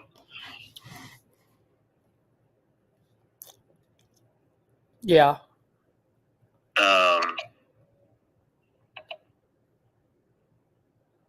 But like I said, I think a cool paint job. When you do the exterior, they kind of clean up some of the siding. Yep. And then like I said, a few little things here and there inside, but. And do they have any? Do they absolutely have no wiggle room on the 500? Like, can they go down like maybe 470, 480? No wiggle room on the 500. Okay. All right. We can give this a try for 500. Actually, I'm sorry. And actually, we needed it at 505. Patrick, you're killing me, bro. Yeah, we needed it at 505 to make it work. 505. And they're like, don't waste your time coming under the asking. And the rent, you saying the rent's $5,300 a month between the two?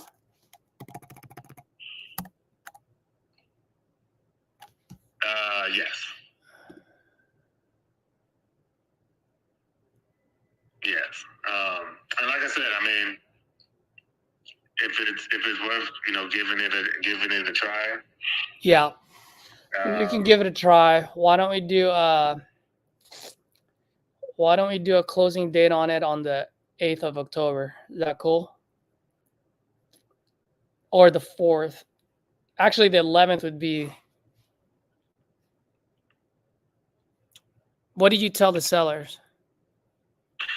I didn't tell them much about the close. I mean, that's not unreasonable. Okay. And the only reason why, by the way, the only reason why I'm asking for like the 4th, like the 4th, we can do a closing date on the 4th, because what that does is that it gives me 2 Mondays and Tuesdays. Those are usually the hot days where we blast it on our platform. We get a lot of inquiries on it. We get to work on it. If everything works out, we should be able to do it. And if we need an extension because of financing, whatever it is, then obviously we can ask for it then. But I think getting a closing date on the 4th would be good. I think 4th is no problem at all. That's solid. What about the deposit? They're gonna want the EMD, huh? I think that's flexible. It just would, it just kind of depends on. I think they probably want something at some point. Yeah. What are you thinking? Well, we get the EMD once we have the end buyer, right? So that's the only thing. Trying to figure out how to work this out. So let's just say you get it the way that you want. How would like, when would the EMD come in? Or like, when would I put down for the EMD? Yeah, so if we're doing this at 500, 1% of that is 5, right? So probably let the seller know we can do like a 2,500 EMD on it. But that's going to come from the end buyer. So let's play this out. Let's say we blast this on Monday. We get people to walk it, Tuesday, Wednesday. As soon as someone says, yeah, I'll get it, they sign. EMD usually comes in the next day or the following day, depending on, if it's early in the morning, then they'll wire it right then and there. But if it's in the afternoon, it gets wired the next day. So as soon as we get an end buyer usually wires that within 24 hours, because that's when we take it off our platform and we stop marketing it. Okay, so EMD, and you're saying 2,500 EMD? Probably 25, yeah. And then basically contingencies are in place until the 4th? Till the 4th, yeah. But remember, the EMD, though, I'm not going to put in the EMD right now. I'm going to have to wait until we find the end buyer to put in that EMD. I'm listening to you. Yeah. I'm just talking it out. So yeah, no worries. Let's write it up that way. So basically, close the escrow on the 4th and contingencies all the way until the 4th, right? Yeah. And then the EMD will be the 27th? Let's say EMD we could probably do the 27th. If it's okay to do the 1st, I'd rather do it the 1st, but 27th is fine. Let's write it up as the 1st. Okay. And let's see if we can get it done. Okay, cool. Want me to send over the contract to you, and then you can send it to your seller, or how do you want to use California contract? Let's use the California contract. Okay. And like I said, we'll write it up with those terms. And in that way, because I'm also, this is off market, but I'm also working with with another agent. Sweet. Okay. So let's let's write it up that way, and let me know. I pretty much have their terms, so I guess just send me over. You can send me over your contract, I guess. Does that have like your information of like your, whatever company you're gonna put it under and the signer and all that? Exactly. Ours is only 2 pages. I'll send it over to you. Take a look at it. If you're okay with it, then send it over to the sellers, and then if not, then we can always put it on your contract. Whatever you feel is best. I'll take a look. Okay. But yeah, let's write that up and let's see if we can put something together. Okay, cool. And then give me 1 second. Where the heck did it go? Property details. I see the owner is under an LLC name, so we'll have that. And I see the legal description. Okay. I'll write it up and then I'll send it to you. And then you can just forward it to them, whatever you think. Okay, cool. Cool. All right, man. All right, appreciate it. All right. I'll talk to you in a bit. Okay, bye. Bye.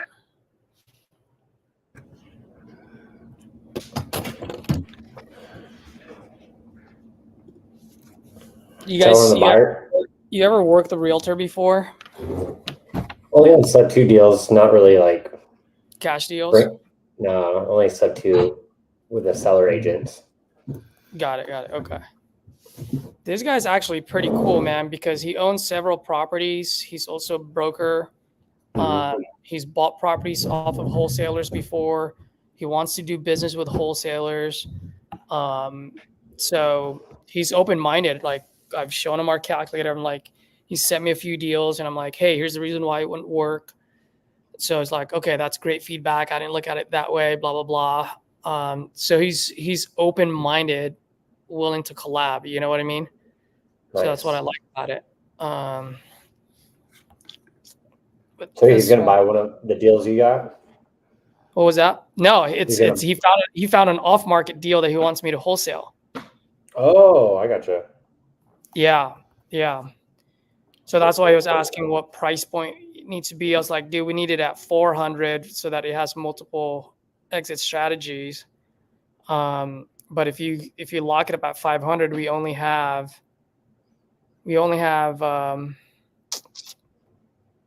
one exit strategy, which is a buy and hold. Yeah. That's cool. He wants to work with you. That's pretty dope.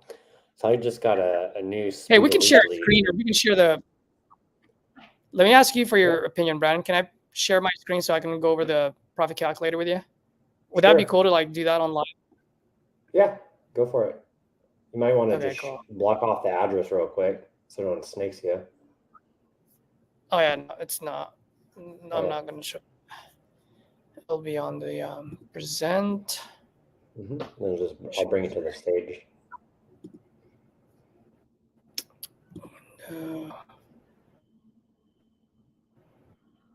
I'll just go on the entire screen.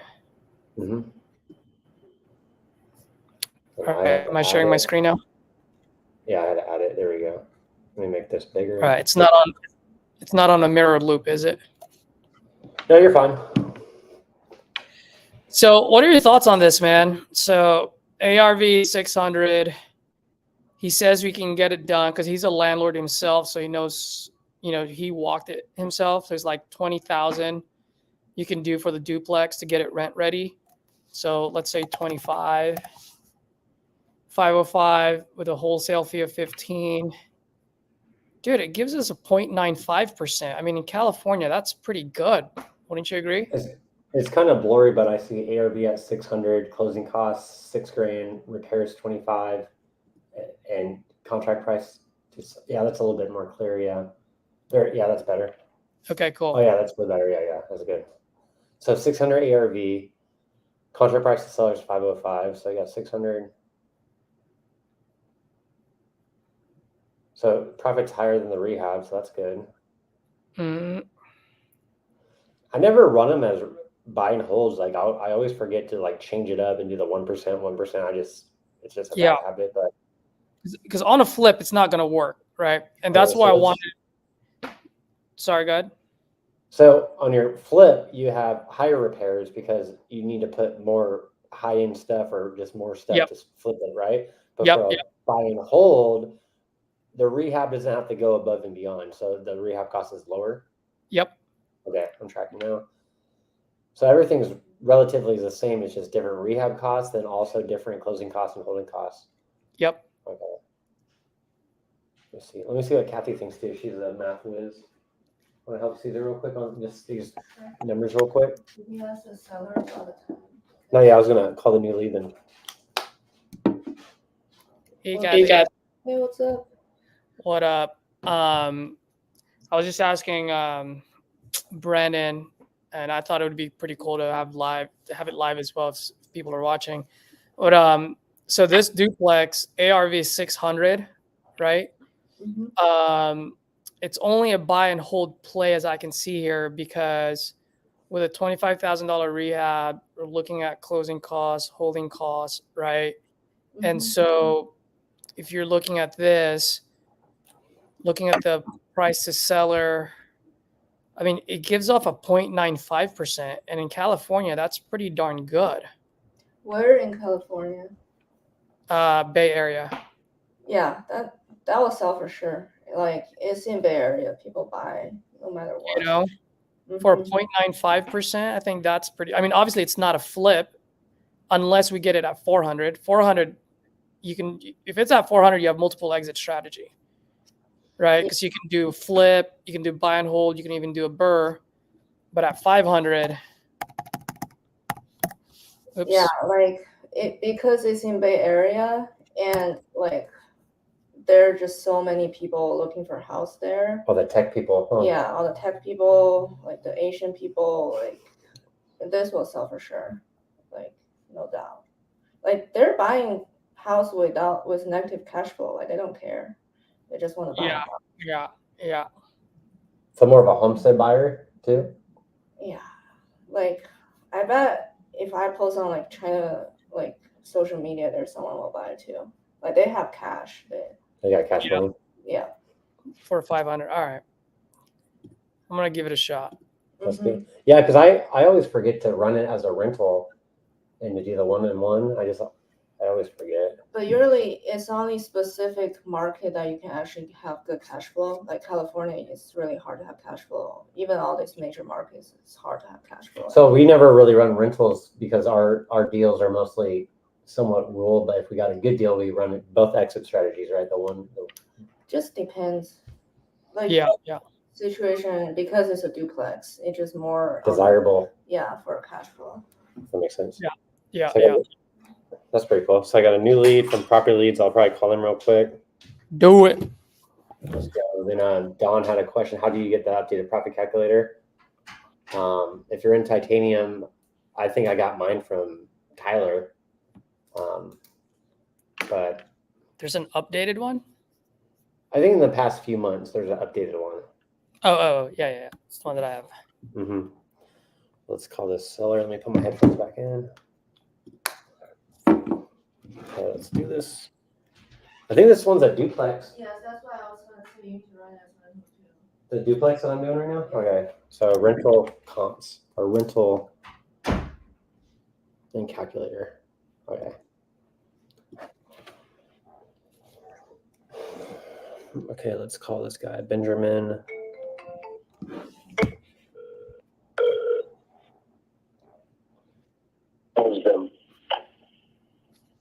Hello, is this Ben? Yes, this is Ben. Hey, Ben, this is Brandon Clark. I was calling about your property in Springfield. I saw you just entered it on one of my sites. Are you still looking to sell that property?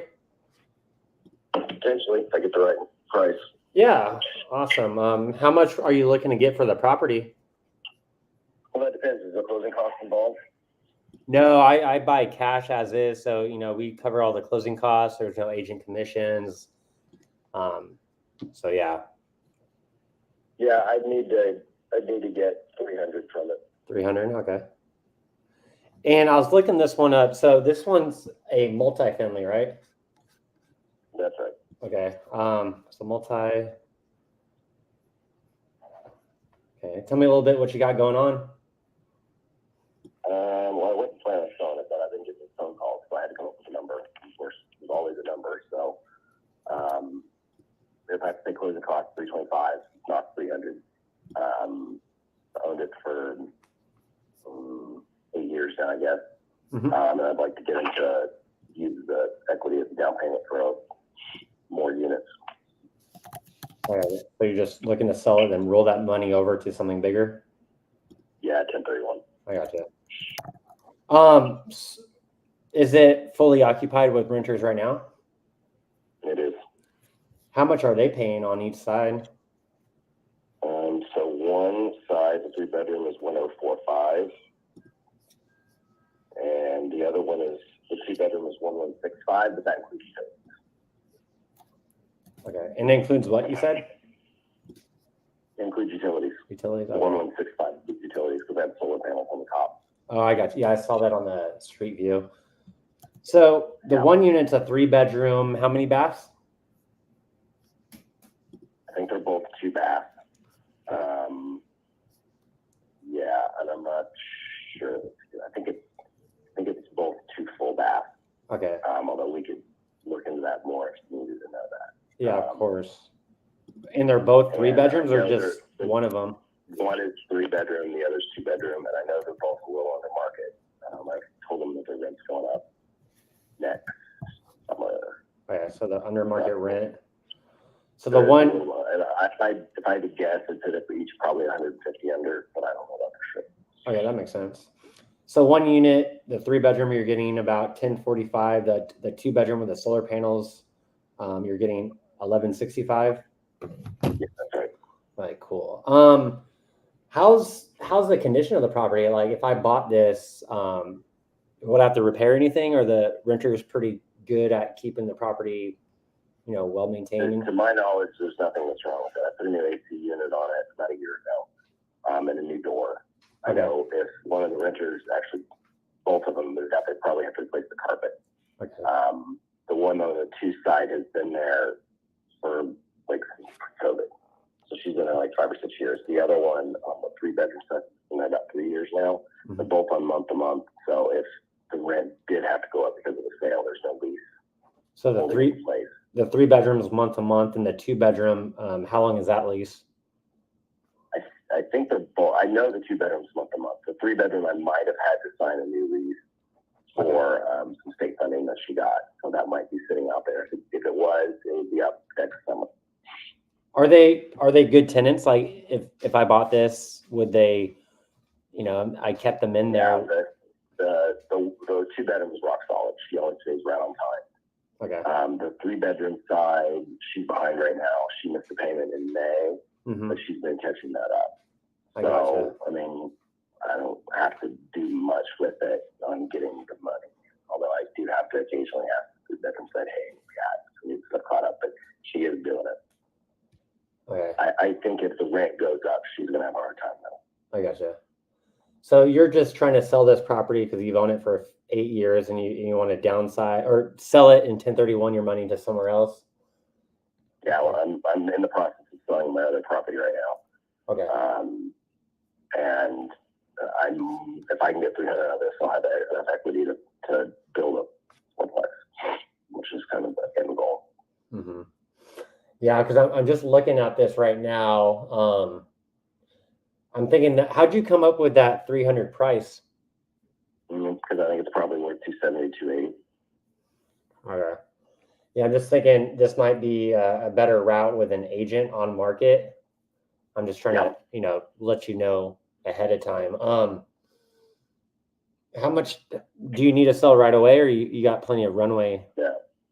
No, there's no timetable on this. I gotcha. Yeah, I think, if I was going to buy this, I'd love to buy a duplex. It's just at that price, I need to be a lot lower, just because I'm trying to run a business and I'm trying to make money, and I don't see much profit as an investor.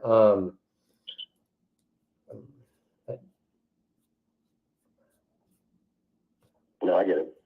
Let me see here. Yeah, I just do you have agents out there that you know? Yeah, I'm working with one on the buyer on my other property where I'm rolling into a 1031. But if I say her, I'm doing 325. There's no way I'm going to get 325 on that property right now. So I hadn't planned on listing it. All right, that makes sense. Yeah, because I was just gonna say maybe just list it with the agent, see how that goes. Then if that doesn't work, maybe we could get creative with it. But as far as a cash offer, then I just have to be lower for it to make sense. I get it. Let me see here. Yeah, I'll just maybe reach out to an agent, and I could just check back in with you in a few weeks to see how the sale's going. Okay, sounds good. Awesome, Benjamin. Appreciate your time. Thank you. Take care. See ya. He's not motivated. Like he doesn't need us. No, because he wants 300. You know it's worth 270, which is true. 280. I saw a duplex right here. So this one's sold for 299. This one is, It's much better condition though. yeah. So this one sold in January, February, March, April Mm-hmm. for probably 300. Yeah. So No deal. That's your on market price. Mm-hmm. So that's not a deal. No. No. Yeah. I Okay. don't see much motivation to have a lower price either. Yeah, and he could just go on like. Like it's not like he needs to sell fast. He can just put on market. He could wait. He just Mhm. need to 1031 the money. Like he said, Yeah, he's not in a rush. he's not a motivated seller. And if it doesn't sell, maybe creative, but with this will sell on market in a heartbeat. It's a duplex. Even creative, we won't get a good terms anyway. It'd have to be seller finance because I don't think he has a mortgage on it. Because if he's 1031, Yeah. there's no mortgage probably. Then also, he's probably if he 1031, he's not worried about capital gains because he could roll that money over. So the seller finance play would not even be beneficial to him, and he's getting change for a down payment. He's not getting What much. does the 1031 going towards? Probably a bigger, better property. So when That's you why I was thinking maybe he can be a buyer, but I just said whatever, just move on. yeah, he's probably buying because it sounds like he's selling this to take the money and just buy something bigger, like maybe more units, Yeah. maybe like an upgrade, like maybe he's duplex and he also try it in quadplexes maybe. Or like a small multi-family unit, like a 10 units, which is easier to manage too. But his price is retail. Yeah. Yeah. For sure. Fuck, like this looks like a cool duplex. It looks like the lot in Oklahoma one we had. I think that's what it is with the better areas. They know it's worth the money, so there's Yeah. no point for them to go lower with wholesaling. Well, the lead came in and the details said, let me look at this real quick. He basically says, I'm not trying to sell, but I get all these phone calls. I think that's kind of what he said at first. I didn't hear that. Yeah, let me see what the. I think it says financial reasons needs to sell ASAP, but then based on the conversation, it's not. Yeah. So I don't really believe what they put on the lease either. Yeah, I was just looking through it because it said multifamily, 10 occupied. When do you want to finalize the sale? 1 month, financial reasons. But financial reasons, 1031 exchange, that's not a financial reason. That's just him trying to upgrade and move his money around as an investor. But imagine him when he click, like, Yeah, there's it's probably always financial reasons, right? no, yeah. So yeah, no deal. Let's move on. Let's Any call other this- notes to put down? We don't even need, like, it's not a deal. No, I mean, things can change. Yeah. Okay, multifamily. And also, Asking. he's getting like 2,000 rent to like in total. That's not even 1% of like 200. As I said, multifamily asking market price 1031. Seller. No motivation. Put him in a. Let's put him in a 2-week follow-up. Let's see, or a month. I'll just put 2 weeks. Damn, Caesar, we had a duplex. That would have been cool. It's just he wanted too much money. And no motivation at all. Want to call the seller? Yeah, let me So call we the can seller. Set up the time. Yeah, so multifamily asking market price 1031, no motivation. 14-day follow-up. Move on. I think you should call the seller, just say, hey, how was walk yesterday? And let him talk more first. Like he Okay. might not know the condition is that bad. Okay. And then like add on, say like, yeah, our partner walked yesterday, said like it's really bad. Like it needs pretty much a tear down, honestly. And kind of like shut up and hear what his thoughts on that. Mm-hmm. Because the buyer could be just dramatic too. True. The buyer could be lying. Was it Bodark? Why do you need that when calling seller? Well, I want to look at the deal, so I at least have a reference. Because this is the photos he sent. No, that's on the appraisal from 2021. Oh. Like, So it could be fucked up more like he from the old photos. Yeah. Okay, that makes sense. Let me call him then. So. And just say we have another partner that's buying a lot in Springfield and is interested in this. Like, I'm just curious. Like, are you available this week? Yeah. I think Thursday, because I remember the seller said he's just available from Tuesday to Friday. Oh, okay, let me call him. Yeah. What was his name? Paul. Paul. Okay, active deals. Paul.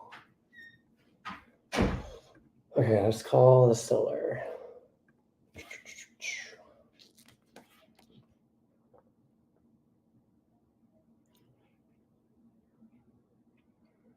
Let's see, Paul.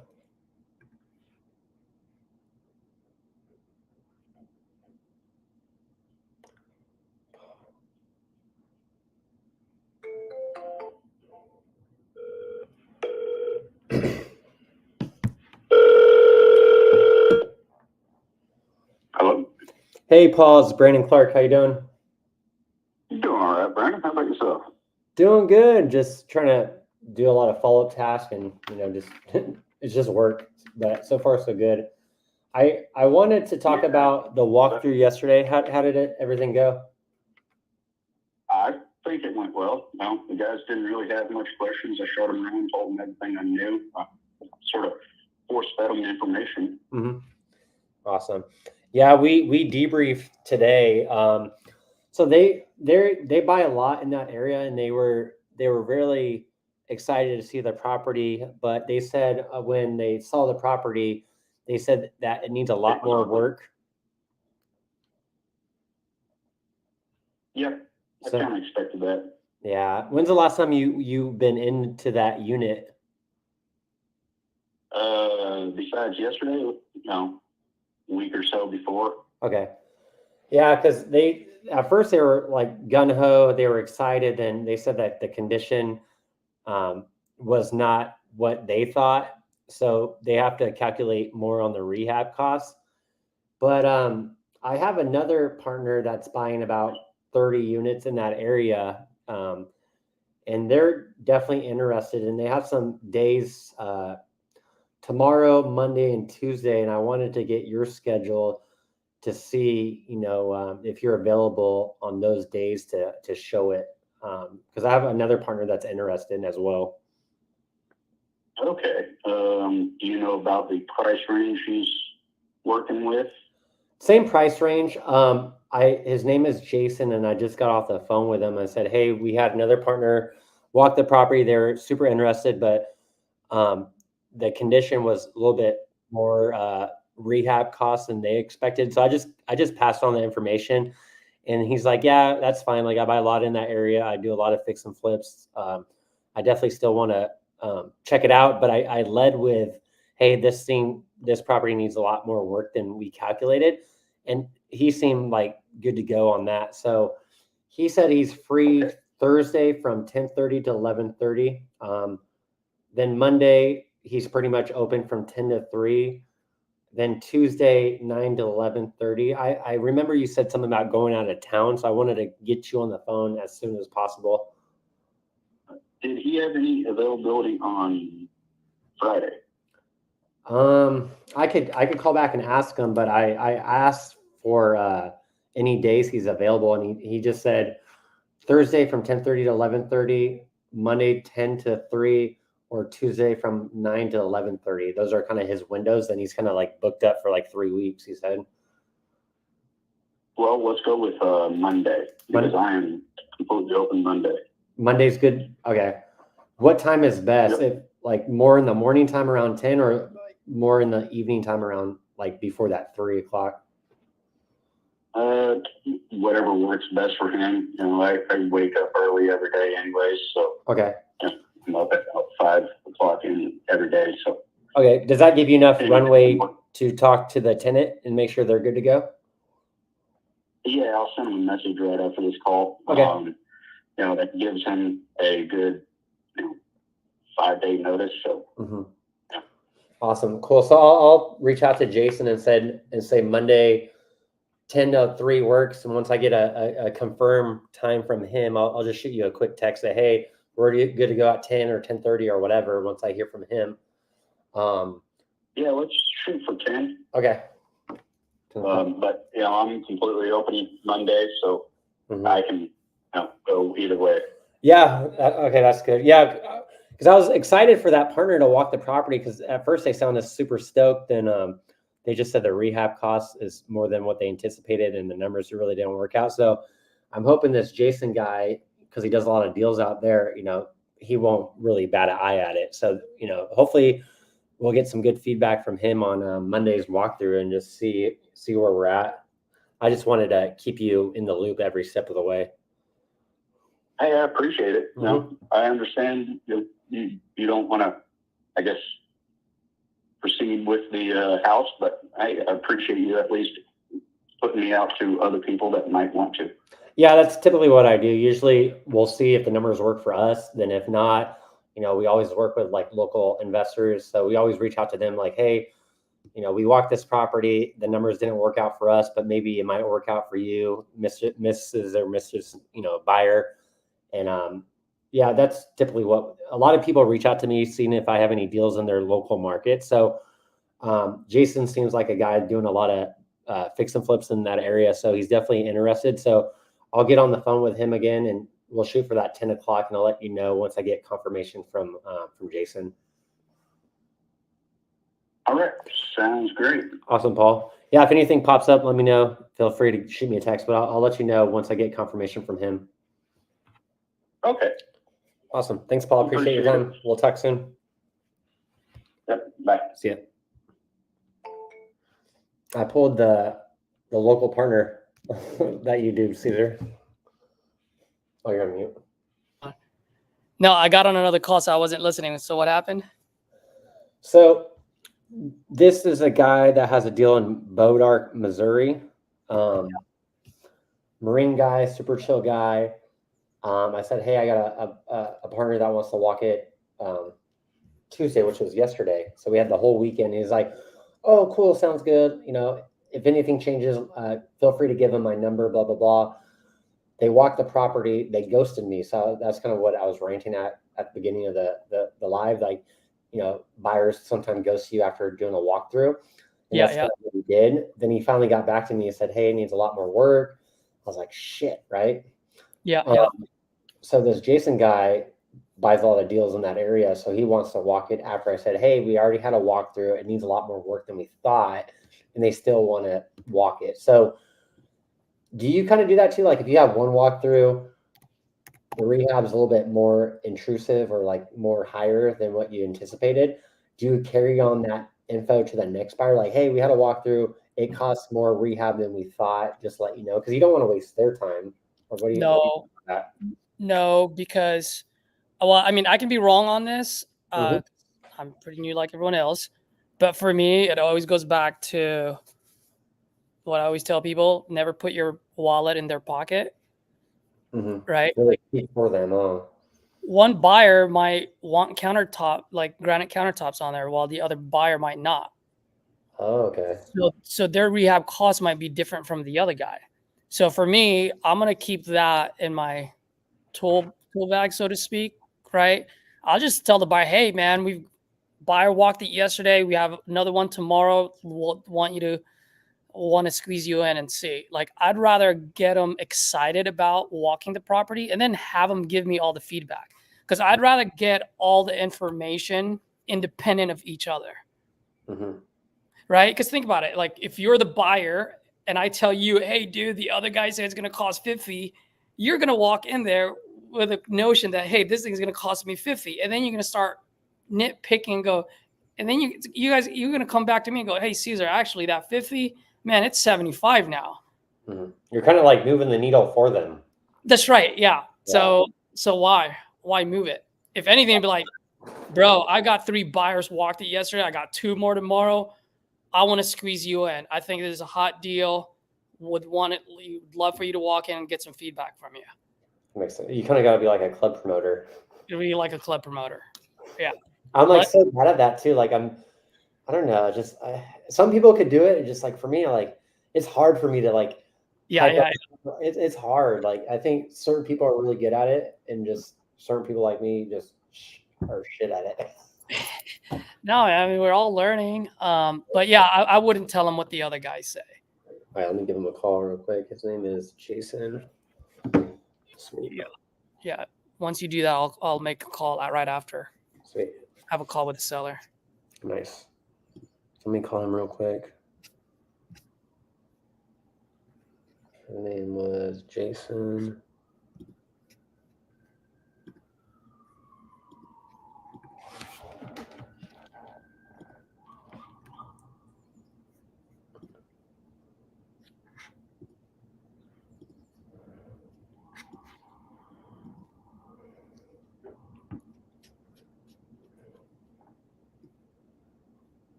Okay, let me call this guy.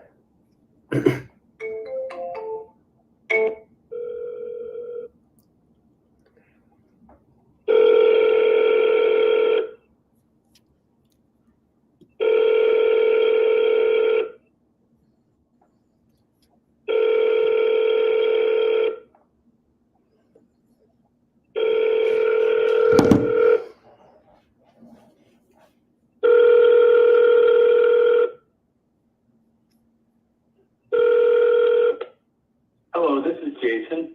I am sorry I missed your call. If you would, just leave me your name and number, and I will get back to you when I can. Thank you, and have a great day. Hey, Jason, it's Brandon Clark again. I just got in touch with the seller of the Bodark deal, the Robinson Street one, and he said he's available Monday. He rather prefer in the morning around that 10 o'clock. But yeah, if you could get in there Monday at 10, that'd be perfect. I'll shoot you a text message too. But yeah, give me a call back or shoot me a text, 760-823-8311. Thanks. You're good, dude. Let me text this guy. Plus, also, Brandon, one thing I wanted to add too for anyone else that's listening is, dude, some of those guys, they might have their own crew where the rehab cost is a lot less than someone else who's going to hire their own crew, who's going to hire their crew. True. You get what I mean? So like one rehab cost might be 50, the other one might be 35 because they're doing all the labor. Like those are some things that we don't know. So like why give them, like they know it. It's the same concept as what Cassie and RJ says, right? They don't put all the information on their sheet. True. They just put the main one.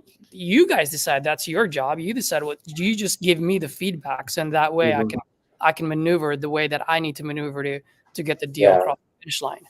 Yeah, because Cassie doesn't say like this is the exit strategy, this is this. Like let them fucking decide, right?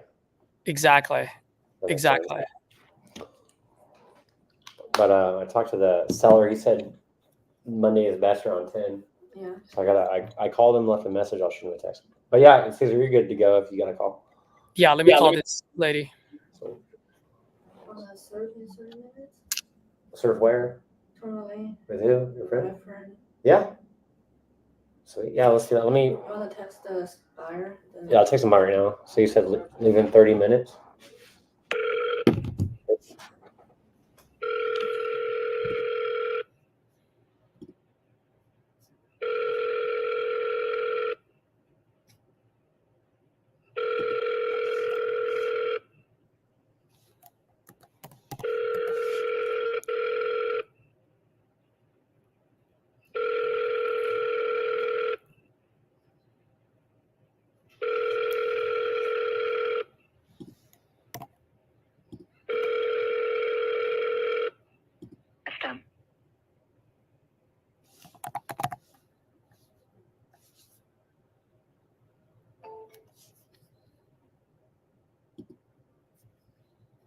I was going over what you just said with Kathy, like Caesar might walk a property, then Tyler might walk a property, and your cost might be smaller or higher, and you I just wish they have some photos. yeah, some photos would be awesome.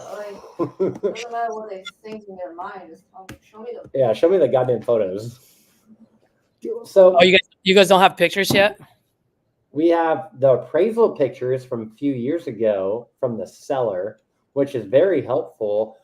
But when the buyer walks in and says, "Oh, this needs a lot of work," I'm thinking, how? Like, the appraisal doesn't look too bad, but that is from a few years ago. So a lot can change. Oh, then maybe while you're on the call, take some photos for me, so that will help when we send them to the local partners. Yeah, like, hey seller, like, I know we had that walkthrough, but maybe on the next one, take some photos of yourself as well, and that'll help share it to the local partners. Yeah. Or dude, why don't you just ask the buyers that's walking it? No, that's what we say. I know Glenn kind of hit us on, like, you got to be more assertive. The buyer said, like, he was like, there was a pit bull or something, so he was like in and out really quick, and I think the tenant was kind of hostile too. Like, they were in a part of the eviction process. Yeah. So they were kind of just in and out really quick. That's why I was saying maybe ask the seller too. What do you usually do when you're breaking down a walkthrough? Like, if I'm your buyer, like, because Glenn was like, hey, like, say, hey, don't talk to the seller. Don't talk about numbers. He said, don't lead with that because it's kind of a negative. Yeah, yeah. Change it a little bit. Like, hey, Caesar, now if you have any questions on the numbers, we could talk about it after the walkthrough. Like, just change the way you present it. But if I was a buyer and I wanted to walk your property, what would you say to me on that phone call while you're booking an appointment? So I'm wholesaling and you're the buyer? Yeah, I'm walking one of your deals. So yeah, how do we tell them not to talk to? Yeah, and, like, expectations, like, don't talk to the seller, or like yeah, take photos. No, just like, hey man, like, the seller's gonna be there, or if the seller's not gonna be there, obviously it's a moot point. But hey, the seller's gonna be there. I'll help you with the walkthrough. Just do what you need to do. Obviously, you've done this many times. You've dealt business with the wholesalers. Any questions regarding price, just keep it between you and I, so in that way we can get the best possible deal. Mm-hmm. You know what I mean? Like, don't make a big deal out of it. Like, they know what's up, and it's like gloss over it. Yeah, and just like, hey, Brandon, like, at the end of the day, I'm here for multiple deals. I'm not here just for this deal. I'm here for future deals. So I want to create and grow this relationship between us. Mm-hmm. You know how to behave. Just do what you need to do. Mm-hmm. You undercut me in any way, shape, or form, then obviously it's done, right? Like, you don't even have to say that. Like, you just imply it. Without saying, right? Yeah. And then the thing is, then Tom would have that talk with the buyer, and I would have a talk with the seller. I'm like, hey, they're going to be there. Obviously, we're trying to get this thing moving for you as quickly as possible. So if they have any questions, let them know what's wrong with the roof or whatever it is. Like, don't get into too much detail. Like, that's their profession. They can figure it out by looking.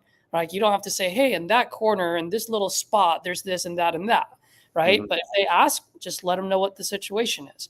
Now, if they ask anything about prices, Mr. Seller, my goal is to get you the best possible price. Let me do my work. Let me work my magic. So if they ask for any pricing, just tell them to talk to me. Mm-hmm. And also, I want to make it, like, I want to hit heavy on the next walkthroughs I do. Like, hey, if the walkthrough is at noon, let's debrief at 3. Like, I want to set that appointment to let them know I expect them to talk to me after. And we haven't done that in our process because we're running and gunning, right? So yeah. So that's what we do too. Like, we ask them, hey man, I know you're going to walk it at 12. How much time do you need? Can we chat a couple of hours? Do you need it the next, whatever it is? I mean, a lot of times we tell them, hey, give me a text when you're done walking the property. Okay, and as soon as they send me a text, we pick up the phone and call them. And were you kind of like the same boat where we're in? We're like, okay, we're doing these walkthroughs now. Like, at first it was hard to get deals. Now it's easy to get deals. Now we're on the dispo side and we're running the challenges. So for us, having the buyer ghost us, that's one thing we've been dealing with this week and last week. I think just the ghosting. So have you gone through stages of your dispo with, like, how to improve, kind of like we're adapting to?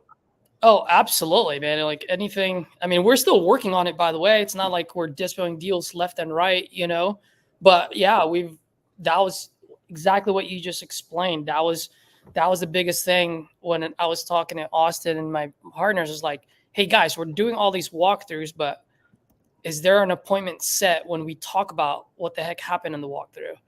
Like, oh, we didn't do that. Okay, well then let's make sure that happens. So from then on, we were like, hey, text me as soon as you leave the property. So as soon as they leave the property, we know to give them a call, and they don't have to give us the number right then and there. Like we don't expect them to have a number on top of their head, but at least we're in front of them already. We got some feedback, right? They'll be like, oh yeah, I noticed that there might be some foundation issues or whatever it is. And I go, okay, great. Like how much time do you need before you can come up with the numbers? Dude, we'll do it later tonight. Okay, great. Why don't I call you around 7:00? Is that cool? Yeah. So then now we already schedule it. You know what I mean? So like it shows them respect, and it also shows them that, hey, we're on top of our shit. We want to know what you think. Yeah, and it puts off the aroma. It puts off the aroma that you know what you're doing, and they're not going to steamroll you. Because I know, listen to a lot of like Flip with Rick. They talk about, if you let the buyers take advantage of you, they will. So you got to kind of hold your ground. And if you're talking like you already know what you're doing, they're going to sense that, and they can't walk all over you because you're establishing your credibility and you've done this before. Yeah.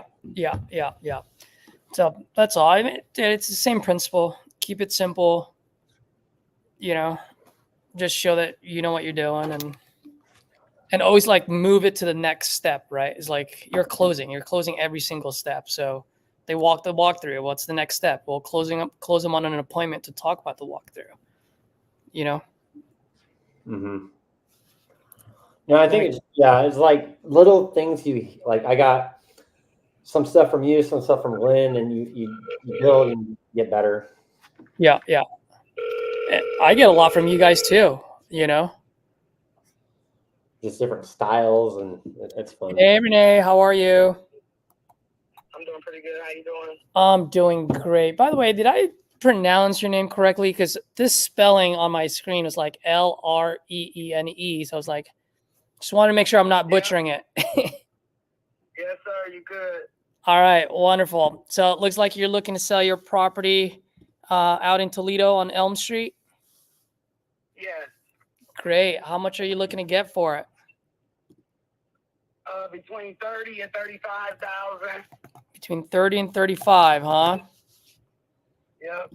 Wonderful. Tell me what you got going on over there. Vacant property, 2 beds, 1 bath. It was in a fire. At least the inside needs to be redone, but the outside is fine. Oh, okay. How long ago was the fire? About 9 months ago. 9 months ago. Okay. So it's been empty for how long now? Since the day of the fire. The day of the fire, obviously. Yeah. I just wanted to make sure, just in case it was vacant before then. Oh no! It was my home. I lived there almost 17 years. Oh no! I'm so sorry to hear that. Hopefully you weren't there when it happened. No, I wasn't there. Ironically enough, no, I wasn't. Yeah. So yeah, it's been horrible. I've been going back and forth between getting it redone, buying something else. Ideally, I like to just sell it and move to another city if possible. So I'm just taking, letting people know it was in a fire. I got estimates to get it repaired for between $40,000 and $50,000 to get the inside redone. 40 to 50,000. Yeah. And you have a copy of that. You have a copy of that quote by any chance? Repair quote? Yeah. What? Yeah. Yeah, I got access to them. Yeah. Okay. And did you say is it a 3-1 or a 2-1? Because online it says 3-bedroom, 1 bathroom. Yeah, that's what it says, but it's just a 2-bed, 1 bath. So it's a 2-bed, 1 bath. And what's the square footage? Just want to make sure since. It's about 900 square foot, maybe just a little under 1,000 square foot. Okay, so 900. Yeah. It's a 2-1, huh? Got Yes, it. it is a 2-1. Okay. Well, let me see here. And how long have you been trying to sell this for now? I just really started calling around just the last couple weeks or so. Like I said, I was thinking about actually, you can go around me. Actually, fixing it up and staying there. Got it. Until now. Okay. Yeah. Okay. And then you just didn't have time and capital to do it? Oh no, I got the time and the capital to do it. I'm just seeing what options I have available. I would choose to get money and move somewhere else. So that's what I stated before. So the capital is definitely no biggie because I have an insurance claim. So I have money to rebuild the house. Yeah. So Yeah. I just don't want to rebuild the house. Got it. Got it. Okay. Okay.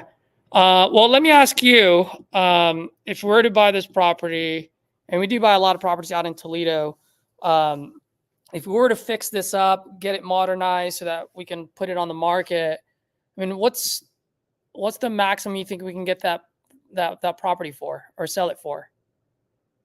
Well, I have no idea. You have to look at the comps and stuff in the area. I have not. Yeah. So Yeah. I don't know. No, I completely understand. I Yeah. haven't been in a housing.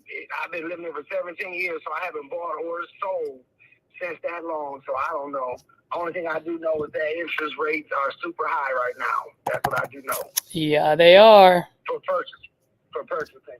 So yeah, that's the only thing I don't know. I haven't got it appraised or never tried to sell it or anything of that nature. Yeah. Okay. Well, let me ask you this. I mean, if we were to pay cash on this, close on it within 14 days or sooner, we'll buy the property as is. So you don't have to worry about fixing anything. And we pay all the closing costs and no realtor fees. What's the best price that you can do? The best price that I could do would be $32,500. 32.5, huh?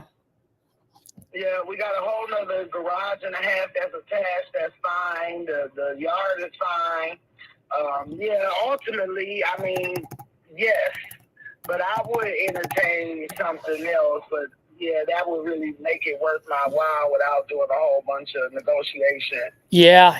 I'm not, I'm open to listen to anything. Nothing is too low. Like I said, I'm just getting a feeler out. Yeah. To see, what people are saying. I just hear all these commercials, and so I'm just taking a chance to see. No worries. Absolutely. Well, one thing I always say, a couple of things. One is I'm not a baker. I don't like to sugarcoat things. So I'll tell you exactly how I'm looking at it. And whether we do business or not, I definitely want to add some value by being a resource for you. I'll share some information on how we're looking at it from an investor's point of view. And like I said, any information I give you, just use it for, as you go through this journey of yours. That being said, I don't think I'm going to be the right buyer for you. And here's the reason why. When I'm looking at the comps in the area, and I know Toledo pretty well, just because I do buy a lot of properties out there, you're in a $60,000 to $80,000 block. Let's say $80,000 at the absolute most is what I can get for it. There is one property that got sold for $88,000 back in June. That's out on Majestic Drive. So that's a few blocks away from you. I'm sure you know where that is. And so anything across that main street, anything across Manhattan, obviously it changes, right? So 80,000 is what I can probably put it on the market for after I fix it. Now, you already told me that it's going to cost anywhere 40 to 50,000 to do the rehab. And whether you gave me that number or not, I already typed it in just because you said fire. And so if I were to buy your property at 30 and then I fix it it cost me 50 to fix it, and then I sell it at 80, I'm doing all that work for a big fat goose egg. You know what I mean? Yeah. So if I were you, since you have the money, you've got the insurance claim on it, I'd say you go fix it yourself, and then you can go ahead and sell it for 80. I think that would be your best route. Okay. And if any other investors that will tell you that they'll buy it at 30, 35, just make sure they're the end buyer. If they're the end buyer, then and they can write you a check within 3 days, then you're good to go. But if they're not the end buyer, then what's going to happen is you're going to get locked up in a contract for 30, 45, 60 days, and then they won't be able to move it at 30, 35 because no one will touch it. You know what I mean? Like, just put yourself in an investor's point of view. Why would you buy a burnt down house at 30, put in 50 just to sell it at 80? Yeah, you're absolutely right. You're absolutely right. Okay. Well, I do appreciate the education, and giving me a look from that perspective. So tell me then, what do you think? What's the lowball offer? What is a property like this? What could I expect, possibly? I don't think you can give it to me for free, to be quite honest with you. I'll tell you why. Let's say I buy it, let's say I buy it, let's say I buy it at 10. If I buy it at 10 off of you, then my only profit is 10,000. But why would I put in a total of 60,000 just to earn 10,000 bucks? You know what I mean? Yes. Yeah. Okay. Yeah. What about now? Tell me about the investor standpoint in terms of just land. What if I got rid of the whole house and it's just a land property with a garage on it? Investors buy that? That's even worse. No? That's worse. Okay. Yeah, it's cheaper to fix a house than to build one. Because think about it, like it's $100 per square footage just to build a house, right?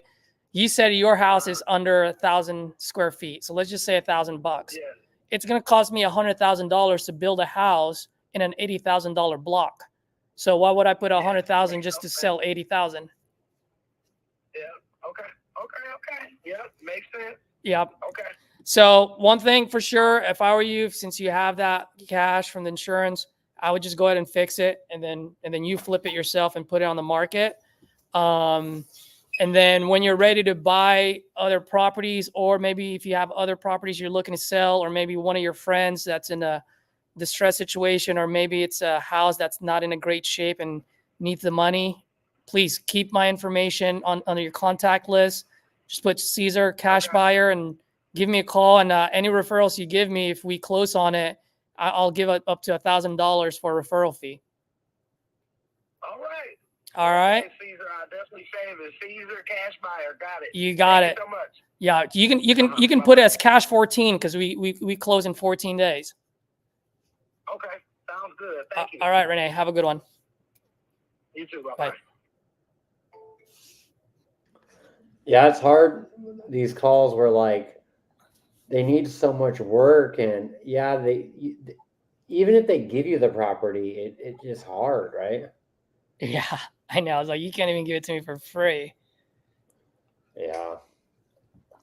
It's all about the re-up cost. Like, yeah, you could give me a house for 10K, but if I have to dump 70 into it and the ARV is only 70, it's like, yeah, it's hard to like wrap your brain around it, but you have to. It's embracing the no. Mm-hmm. Maybe that would be a good one for me to post. Yeah, it's check it out. It's 3 hours and 10 minutes. 3 hours and 10 minutes. Yeah. Yeah, if you want to timestamp it. If you want the video, I could download it and send it your way. Yeah, dude, that'd be super duper cool. Man, I was hoping that would be a good one. Darn it. Yeah. No deal. The 3 hour 10 minute mark is at least this call if you want to go back. What was that? I just put in the chat that 3 hour 10 minutes. If you want to write that down, then I could. Oh yeah. If you want to use that video, I could download the whole thing and send it your way. Yep, for sure. I still got to figure out how to edit on iMovie. I don't know if anyone's watching right now, but that probably made them laugh. Pretty easy. You dump the whole file in, right? Then you go to where you want and you just split the clip and you delete all the left. Then you split the kit and delete all the right. So I figured all of that. Then how do you save it? You export it. Oh, I didn't see the export button. Okay. So it's up to the I'll just share my screen. It should probably be the top right corner. It should be like an arrow going up, right? Yeah, I'll show you real quick. How much did you pay for that lead? $20. $20, Chris.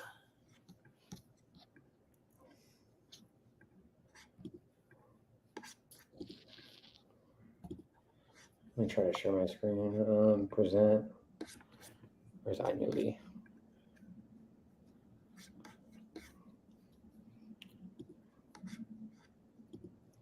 There it is. But you know what's cool with that call though? Because if she actually does save my number on her contact list, there's a high chance I'm going to get a phone call from her one of these days. Definitely. Let's see if it's loading. You can't see anything on my screen. Coupon Club. How did I get it? Yeah, it was definitely with a coupon. It was like Loyal 75 or something last week.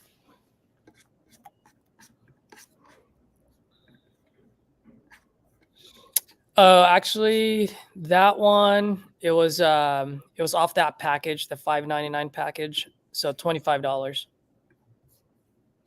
It's weird. It's not letting me share my iMovie. Let me just try one more time.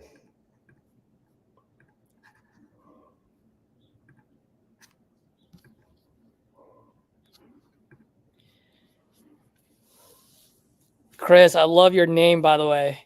Crispy Bacon. Yeah, it's not letting me share a screen, but yeah, if you look up to the top right when you're done with the video, I have like a little square with like an up button, like kind of like share. Right. Yeah, you yeah. click that and you go export file. Then what I usually do is I go to like format, or I do resolution. I just do the lowest I can, then quality the lowest I can, then like faster, just to make the size so small. But if you want all the details, of course, you could keep it at like 1080p and all that. But you just do next, and it will download it. Got it. Okay, cool. But yeah, if you need help, let me know. I'm always down to jump on a Zoom. Okay, let me see here. So I think we're gonna go surfing. So you got any calls or anything? No, it's cool, man. I do have a few more calls, so I'll probably just go live on my own. But I'll definitely take a little break before I do it. So have fun surfing, brother. Thanks, man. Yeah, I'll just wrap up the show. Thanks, Caesar, for joining us today, and thanks everyone else that was on today. If you guys have any questions, or we'll be on tomorrow again in the morning, either after RJ's call or depends what time. But yeah, thanks you guys for showing up. Make sure you like, comment, subscribe, and we'll be back next time. Thanks, Caesar. See you next time, bro. Peace. See you, everybody. In the stream, going surfing.